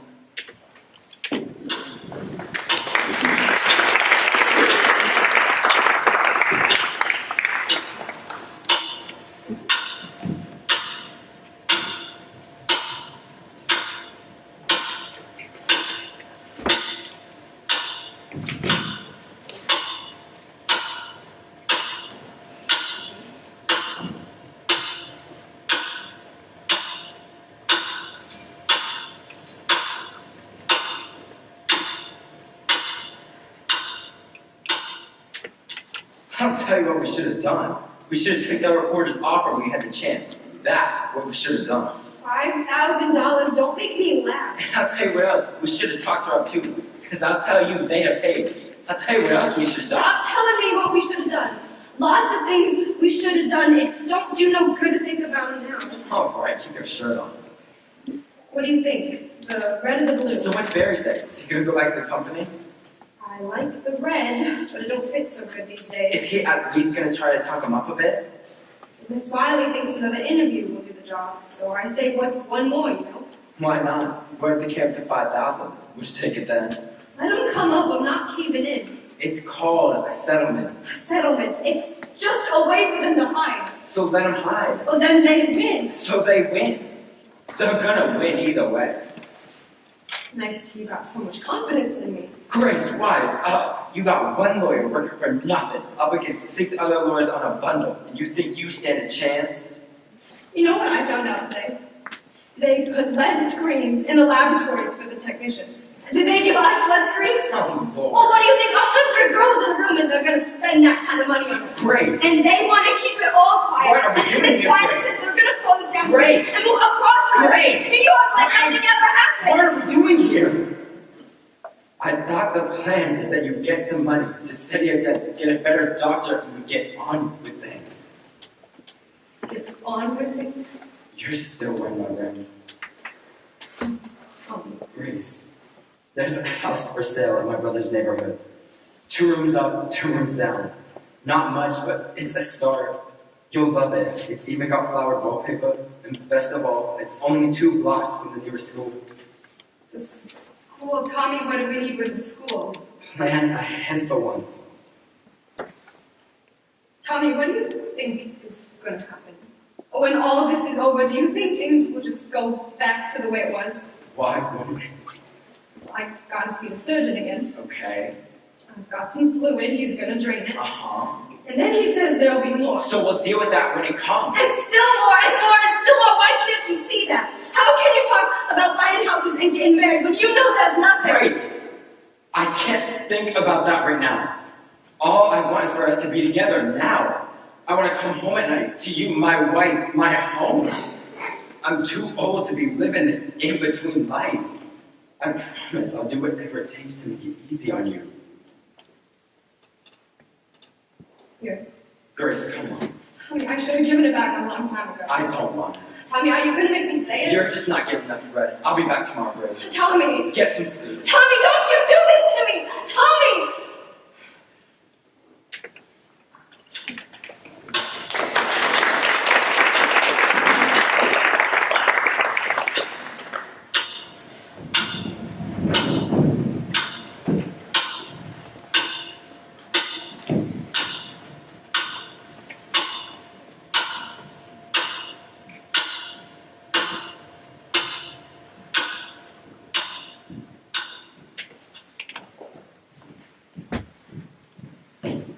Arthur? Ah, Charlie.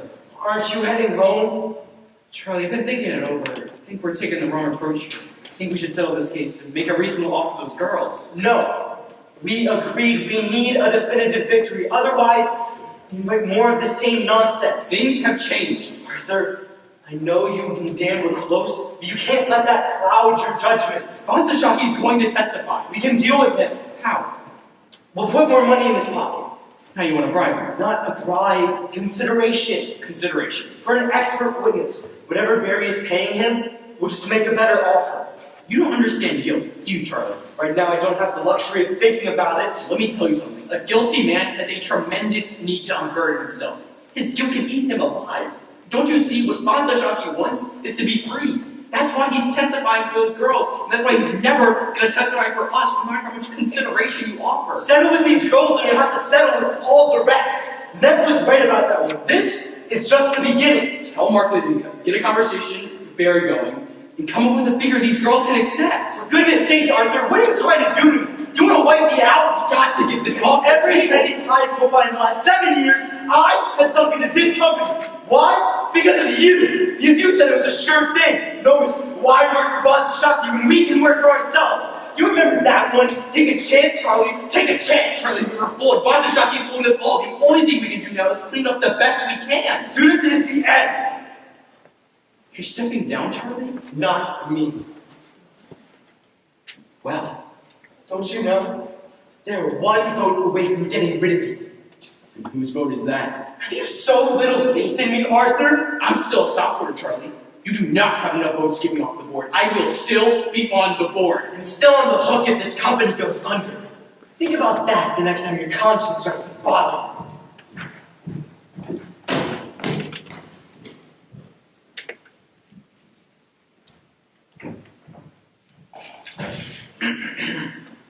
March 15, 1928. To Raymond Berry, attorney at law, from Edward Markley, counsel, U.S. Radio. One of our expert witnesses has encountered a serious scheduling problem that makes it impossible for him to testify in April. We have therefore requested an extension until June. As for your request for a settlement, every case involves some humanitarian aspect. Therefore, I'm afraid that cannot be the basis for settling this case. But I have no doubt that you will be rewarded for the good work you're doing. If not in this world, then in the next.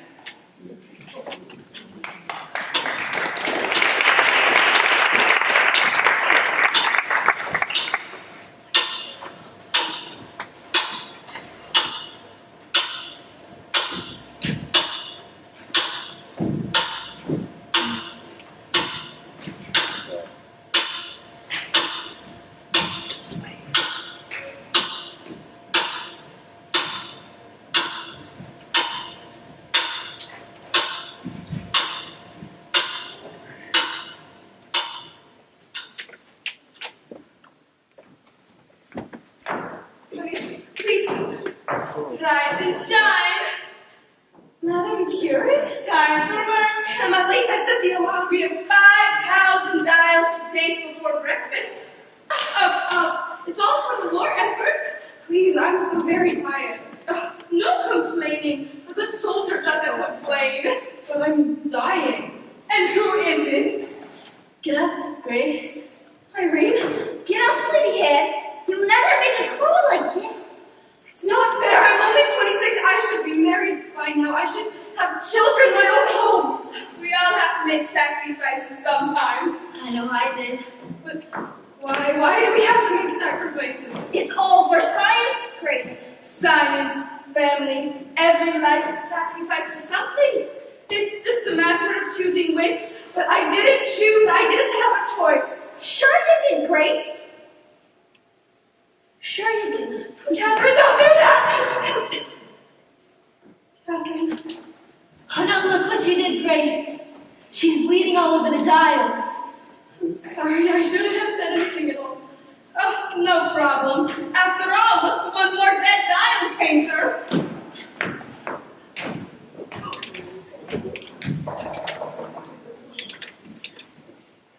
Grace? Mama? Grace, Mr. Mockley will be here any minute. Mr. Mockley? He's bringing the papers for you to sign. Did you promise them? Has Miss Wiley been by? Miss Wiley? About Catherine. She told me she was going to stop by. Did she come by? She might have. Don't you know? Someone came to the door a while ago. I think your brother answered it. Look, Grace, you've got to get ready. They took Catherine back to the hospital last night. I know, dear, I know. After we talk to Mr. Mockley, we can go over there and see her. Now, put a comb through your hair. I dreamt she died. Grace, don't speak such things. If she dies, it's over. We're 3 months behind on the mortgage rates. I know that. You can't let this go on. $1,500, it's not even a year's It's wages. better than nothing, ain't it? Is that all I want? Better than nothing? Of course not, sweetheart, but we've got to be realistic. At the rate things are going, you'll never get inside the courtroom, and even if you do, you can't put enough in. Well, Mr. Barry thinks we can. Mr. Barry ain't paying the bills. There's the doctor, the bank, and the coalman. You can't expect folks to treat us like charity just because you're sick. I'm not asking for charity, Ma. I just want what's owed to me. Grace, I know it feels like you're letting Catherine down, but if she'd taken the company's offer, would you hold it against her? No, you wouldn't. Now we'll take that check and pay half the bills and whatever is left you and Tom can have. Little something to get you started. There's nothing to start, Ma. Why do you have to be so hard on Tommy? Ma, please don't. Can't you see? He just can't face the thought of you not being with us. I have to face it. Why can't he? Do something with your hair, Grace. $250,000. Now, what would you do with $250,000, Miss Fryer? I can't imagine. There's no point to it.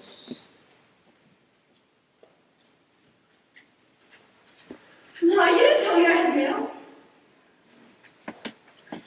New Mexico. They just keep writing. She was here. Miss Wiley was here. Mom, Miss Wiley was here this morning. She left me a note. Miss Fryer, Edward Marley. Mom said you brought papers. Yes, the terms are as we've said in our letter. All we need is your signature. It's in triplicate. Mr. Mockley is a very busy man. Oh, I don't mind. If you prefer, I can leave it and come back tomorrow. No, I'll do this now. What's hold harmless? You agree to hold the company harmless from any further action. No more lawsuits. Correct. Is that just me or anybody in my family? Your entire family. And it precludes a wrongful death action also. This is a confidential settlement. Yes. Well, you didn't say nothing about this being confidential. That's standard for most legal settlements, Miss Fryer. We like to protect our privacy, and yours also. It cuts both ways. You agree to keep silent about the terms of the settlement, and so do we. That seems fair. Need a pen? Well, I have another question. Grace, Mr. Mockley already explained the settlement to you. Mom, I don't mind. What's contributory negligence, Mr. Mockley? Well, it's not in that one. It was in the other papers you filed when we did the lawsuit. The Radium Company said its defense was the statute of limitations and contributory negligence. I'm afraid I don't understand what you're talking about, Miss Fryer. That means it's our fault, don't it? Miss Fryer, it's a standard defense. I wouldn't take it personally. Well, how else can I take it? Mr. Mockley, Grace has had an awful headache all day. Maybe you could just leave the papers. Maybe he could just answer the question. Why are you doing this? Why didn't you tell me Miss Wiley had been by? You'd already made up your mind. She only tried to talk you out of it. What did she say about Catherine? Mr. Mockley, I'll take them papers and Grace will sign them later. Mom, what did she say about Catherine? She said, look good.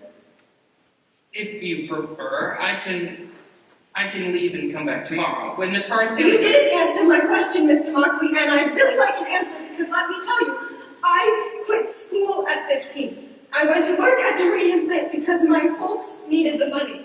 At your factory, they told us what to do, when to do it, and how to do it. My folks didn't raise me to make trouble, so I never made trouble.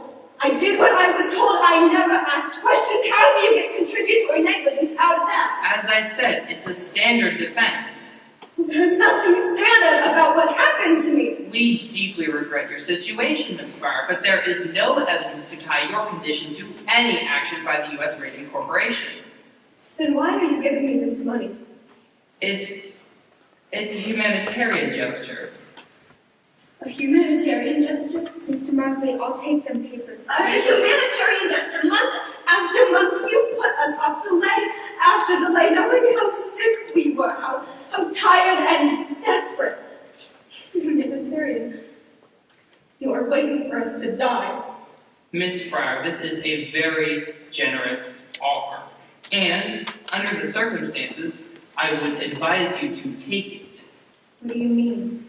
If Miss Fryer does not sign within 24 hours, we will be forced to withdraw our offer permanently. Grace. He's lying. I beg your pardon, miss? You mean to tell me that if I don't sign these now, but came back a week from now and said I changed my mind, you'd still rather go to court? You'd still rather some judge get a look at me and take your chances I won't win on sympathy alone? 24 hours. You're trying to bully me. Very well then, Miss Fryer. I'll take that for a no, and we'll see you in court. Yes, you will. You will see me if they have to carry me in there. You'll see me, you and Mr. Reader, go! You call that man back. I'm going to court, Mom. What are you trying to prove? You know you can't win. I want them to look at me. I want them to look at me and explain how it's my fault I got sick working in their factory. And what will that get you? What? Mom, all my life I have done what other people told me to do. I quit school because you said I should. I put that brush in my mouth because Mrs. McNeil said I should. I never said, please, can't I finish school? I never said, I don't like the taste of this paint. I never argued, even though I knew, Mom. I knew something wasn't right. At night, I would lie in bed and I'd see my dress hanging on the back of the closet door, all aglow. My shoes on the floor, my hairbrush and comb on the dresser. So much like Mom. So much like, and I never once questioned, I never once argued. Don't you see? They knew I wouldn't. That's what they were counting on.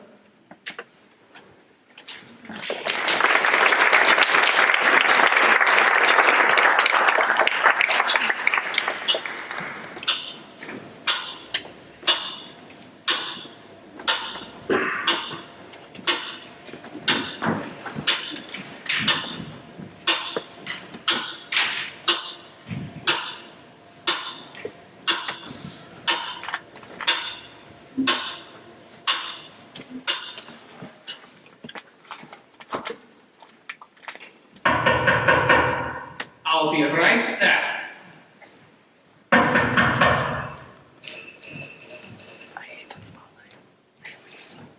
Oh, Otto, so it is you making all of this noise. I left my messages with your housekeeper. I know you got the messages. As we are no longer in business good together, I thought it best not to respond. Is that what this is about? Perhaps a cup of tea will calm your nerves. You never told us the paint was dangerous. You never said a word about it. Not to me, not to Dan. I didn't know. You didn't know. You invented the paint and you didn't know? How can you lie like that? I didn't know until it was too late. I should put you through a wall. Perhaps you should, but you will not. You will sit down, you will have some tea, and you will calm yourself. I was not the technical man. You were the technical man. Yeah, I was the technical man. Sit down, Arthur. So logic, for goodness sakes. I was a salesman. Yeah, and a very good one at that too. Not such a good head for the science, but for the business, very smart. You could always find ways to cut costs without losing the quality. That is a gift, Arthur. Now, would you like me to go get some tea? What's the matter with your hands? Oh, it's been that way for some time. You've been dipping them in ink? Dipping them in ink? How fond of the pretty story you are. If only it were ink. No. Dr. Martin tells me it is necrosis of the tissue. The cells, they're dying. With the dial painters, in the jaw it started the necrosis. What with me? In the hands. I had no idea. The reason why you should? It's been a long time since we've seen each other last. How long? But I've known about it for some time. Miss Friday from the Consumers League persuaded me to assist Dr. Martin in testing the dial painters for radium exposure. There aren't many people around anymore who can measure that kind of thing, so she came to me, knowing I had the equipment and, of course, the skill. I didn't want to believe in either, Arthur. I didn't want to believe that those girls would get sick from working with my paint. I wanted to show her it was a mistake, so I agreed to help. We conducted expired error tests on the girls, but it was when my own breath registered radioactive, then my fingers began to turn black. Now you wish to have words with me? I'm sorry. Perhaps you should schedule an appointment yourself with Dr. Martin. Me? What for? Did you not notice the glowing dust on the bottoms of your shoes when you went home at night? How could I miss it? I tracked it all over the house. Well, you can be sure a good deal of it is now in your lungs. Look familiar? This is our promotional piece. Yeah, a very good one at that. How many sales did that account for exactly? I didn't track it exactly, but I like to think it helped our medical market quite a bit. Page 96. What? The last chapter. Read it to me. Radium dangerous effects. Dangerous effects. And how many articles are listed there? 10? 15? About 18, it looks like. 18. And how far back do they go, these articles? I don't know. Look at the date on the very first one. 1906. 1906. So, when you go to court, you plan to testify that you had no idea that radium was dangerous. How do you intend to do that when your own book says it was? How do you intend to claim that you didn't know? I never really read it. What? I never really read it. I hired a man to put it together. I just glanced at the galleys, but I never really read the book. How do you mean you never read the book? It was a standard arrangement. An outside company prepared the piece. They were responsible for the content. Which you never read. You will find, Mr. Gregory, that very few company presidents read their promotions word for word. It had your name on it. You authorized its release and approved of its final contents. Mr. Lee was in charge of our promotional efforts at the time. I entrusted those activities with him. Interesting. Now, Mr. Reader, you testified that you started the U.S. Radium Corporation in 1918. Yes, as plant manager. And you held this position for how long? 4 years. 4 years. So, how often did you venture into the studio? Every day. Every day. So, you must have observed the girls pointing their brushes with your lips, correct? Don't recall. You don't recall. So, you're telling me You went into that studio every day for 4 years, and not once did you watch the girls point the brushes with their mouths. I said I don't recall. You don't recall. What do you recall, Mr. Reader? You're awfully young to have such a faulty memory. Objection, Your Honor. I withdraw, no more questions. You witness, Mr. Markley? We have no questions for this witness. All right, gentlemen, please approach. I'm ready to issue my rule. But, Your Honor, we have yet to present our defense. I realize that, Mr. Markley. But this proceeding is a determined standing. Now, I've heard enough these 2 days to make that determination. The radium in the bones of these girls is an ongoing source of poison. Nothing your witnesses can say will change that fact, will it? My witnesses are prepared to testify that the U.S. Radium Corporation could not have known about the danger radium posed. Mr. Markley, in the interest of justice, I've asked the defense to act without calling any witnesses. We can conclude this hearing today and schedule this case for trial. Very well, Your Honor. Fine. I therefore rule that the statute of limitations has not been exhausted and these girls have standing to sue. Oh, one more thing, Your Honor. I have a very busy schedule with 2 additional cases pending, and a key expert witness will not be available until the end of the summer. We can't be here until September. Your Honor! I'm very sorry, Your Honor, but our chief expert witness is associated with the Institute of Higher Learning. This is the busiest time of year for him, and I cannot expect him to appear. Mr. Markley is responsible for that. He is the one who's been asking for a continuous delay. Your Honor, we have just waived our right to present witnesses at this hearing. Are you really going to force us to trial without the presence of a key witness? All right, Mr. Markley. Trial is set for September. This hearing is adjourned.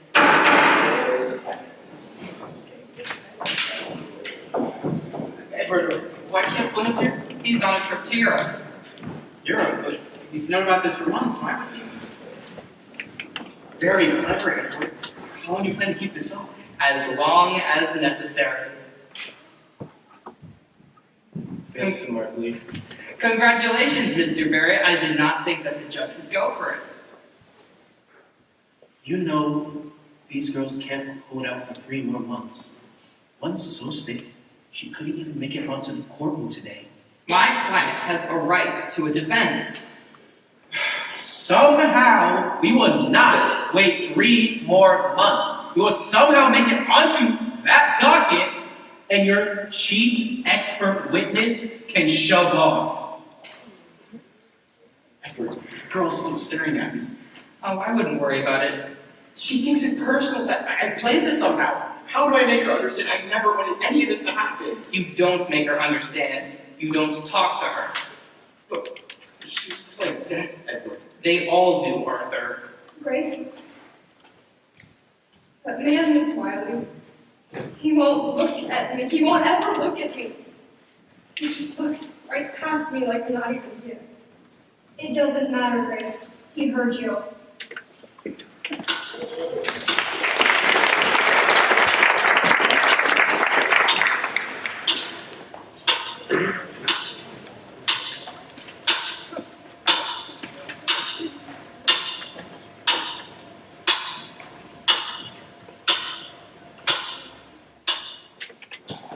June 4th, 1928, Nancy Jane Harlan for the New York Graphic. Jack Youngwood for the Ledger. Raymond Berry seeks trial date for early summer. As U.S. Radium Corporation announces a settlement. A settlement?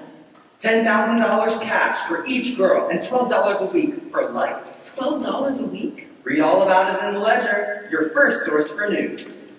The company also agrees to pay the medical expenses of each girl for the remainder of her life. The girls have agreed to submit to a periodic examination by a panel of physicians yet to be appointed. Questions? What led to the settlement? Is it an admission of responsibility? What about the other pending cases? It was purely for humanitarian reasons that the company agreed to the settlement. We admit no liability whatsoever. Where does the company go from here? The U.S. Radium Corporation is pleased to have brought this lengthy litigation to a close and looks forward to serving its customers and its community for many more years. And that's C.B. Lee, President. Catherine Wiley of the New Jersey Consumers League, our press statement. Were you pleased with the outcome, Miss Wiley? Finally, these poor girls receive some compensation for their suffering. But more importantly, the issue of radium poisoning has been brought to public awareness. Thanks, Miss Wiley. The spelling, by the way, is Wiley with one L and Catherine with a K.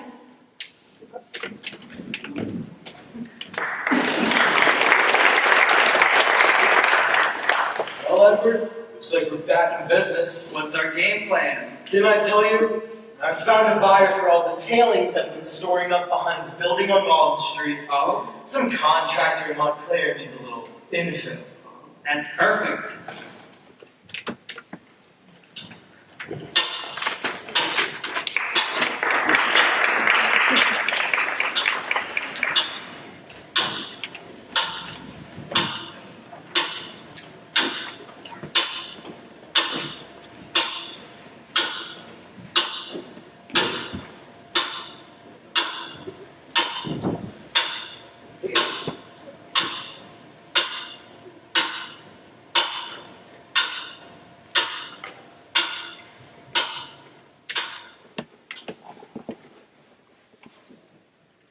Now, Catherine, you can't see your name.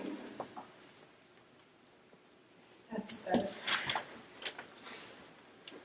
Oh, Catherine, I brought my watercolors today. It's such a beautiful day, too.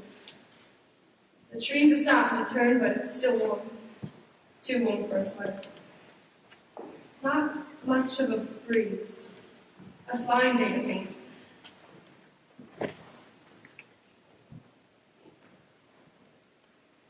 I thought I would find you up here. You were right. It's quiet up here. Yep. Well, I guess if there's a place to rest in peace, this is the place to do it on. I guess it is. What do you call that? Watercolors. I'm a little weak when it comes to landscapes, though.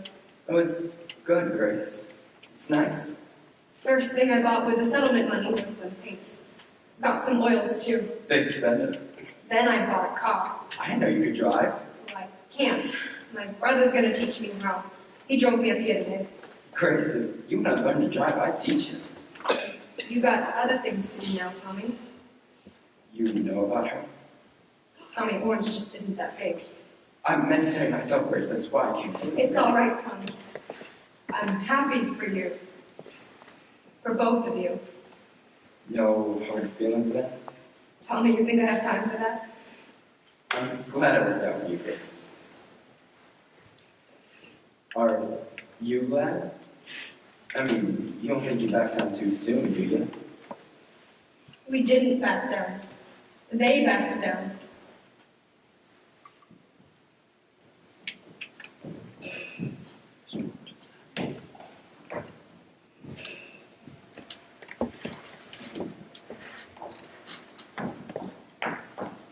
Papa, This is where I saw her for the last time.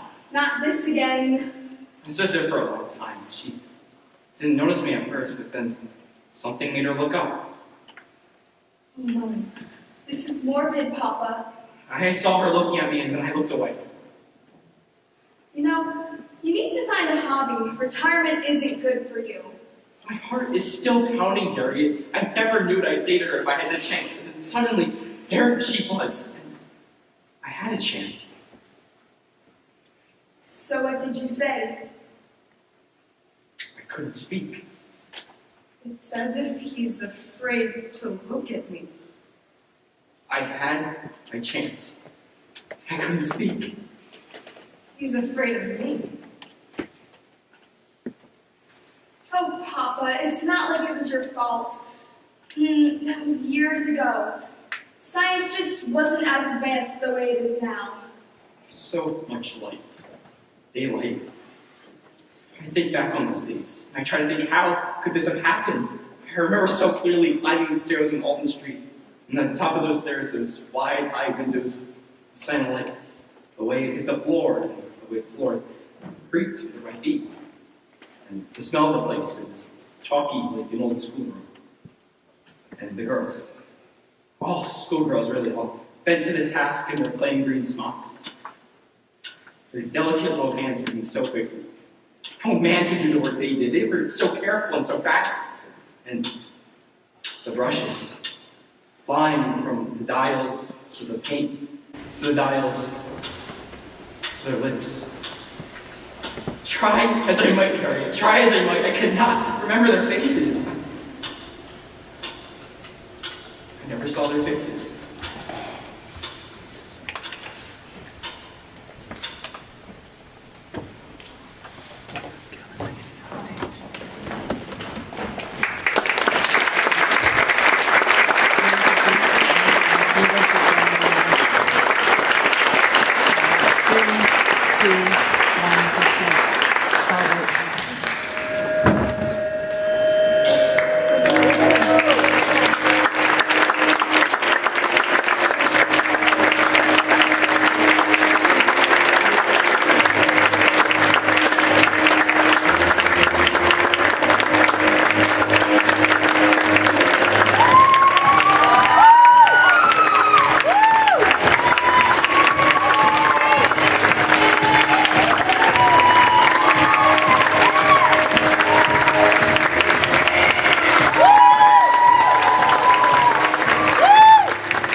For spending your evening with us. We hope you enjoyed the show as much as we did performing for you.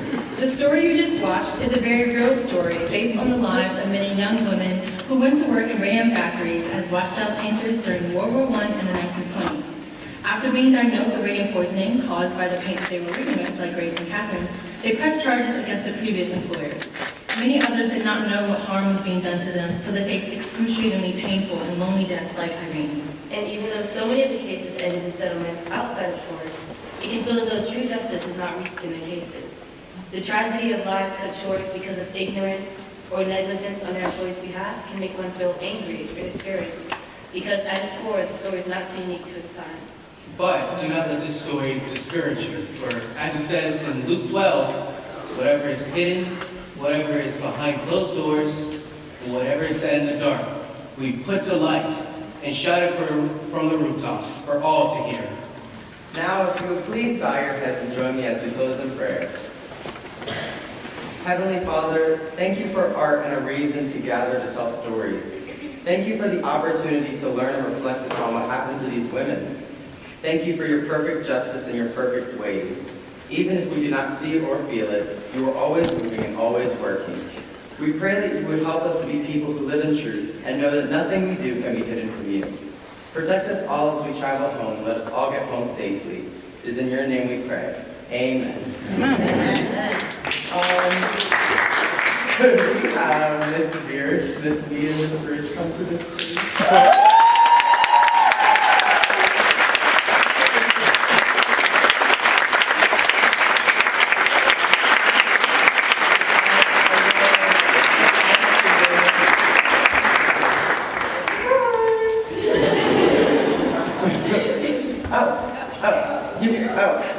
Someone who I don't think is here tonight, but we are going to shout out, is Miss T, who worked with a couple of the actors here on dialect coaching and making sure that we knew how to say things in a certain accent. She put in a lot of extra hours for us, working with us, sometimes even on a Zoom call, and we would not have been able to do any of the stuff that we did without her tonight. So if you just give her a round of applause.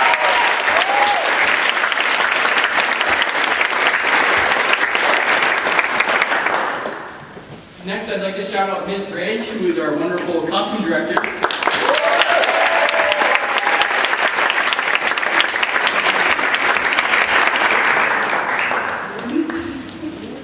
Next, we would like to thank our wonderful tech director, Miss Mead,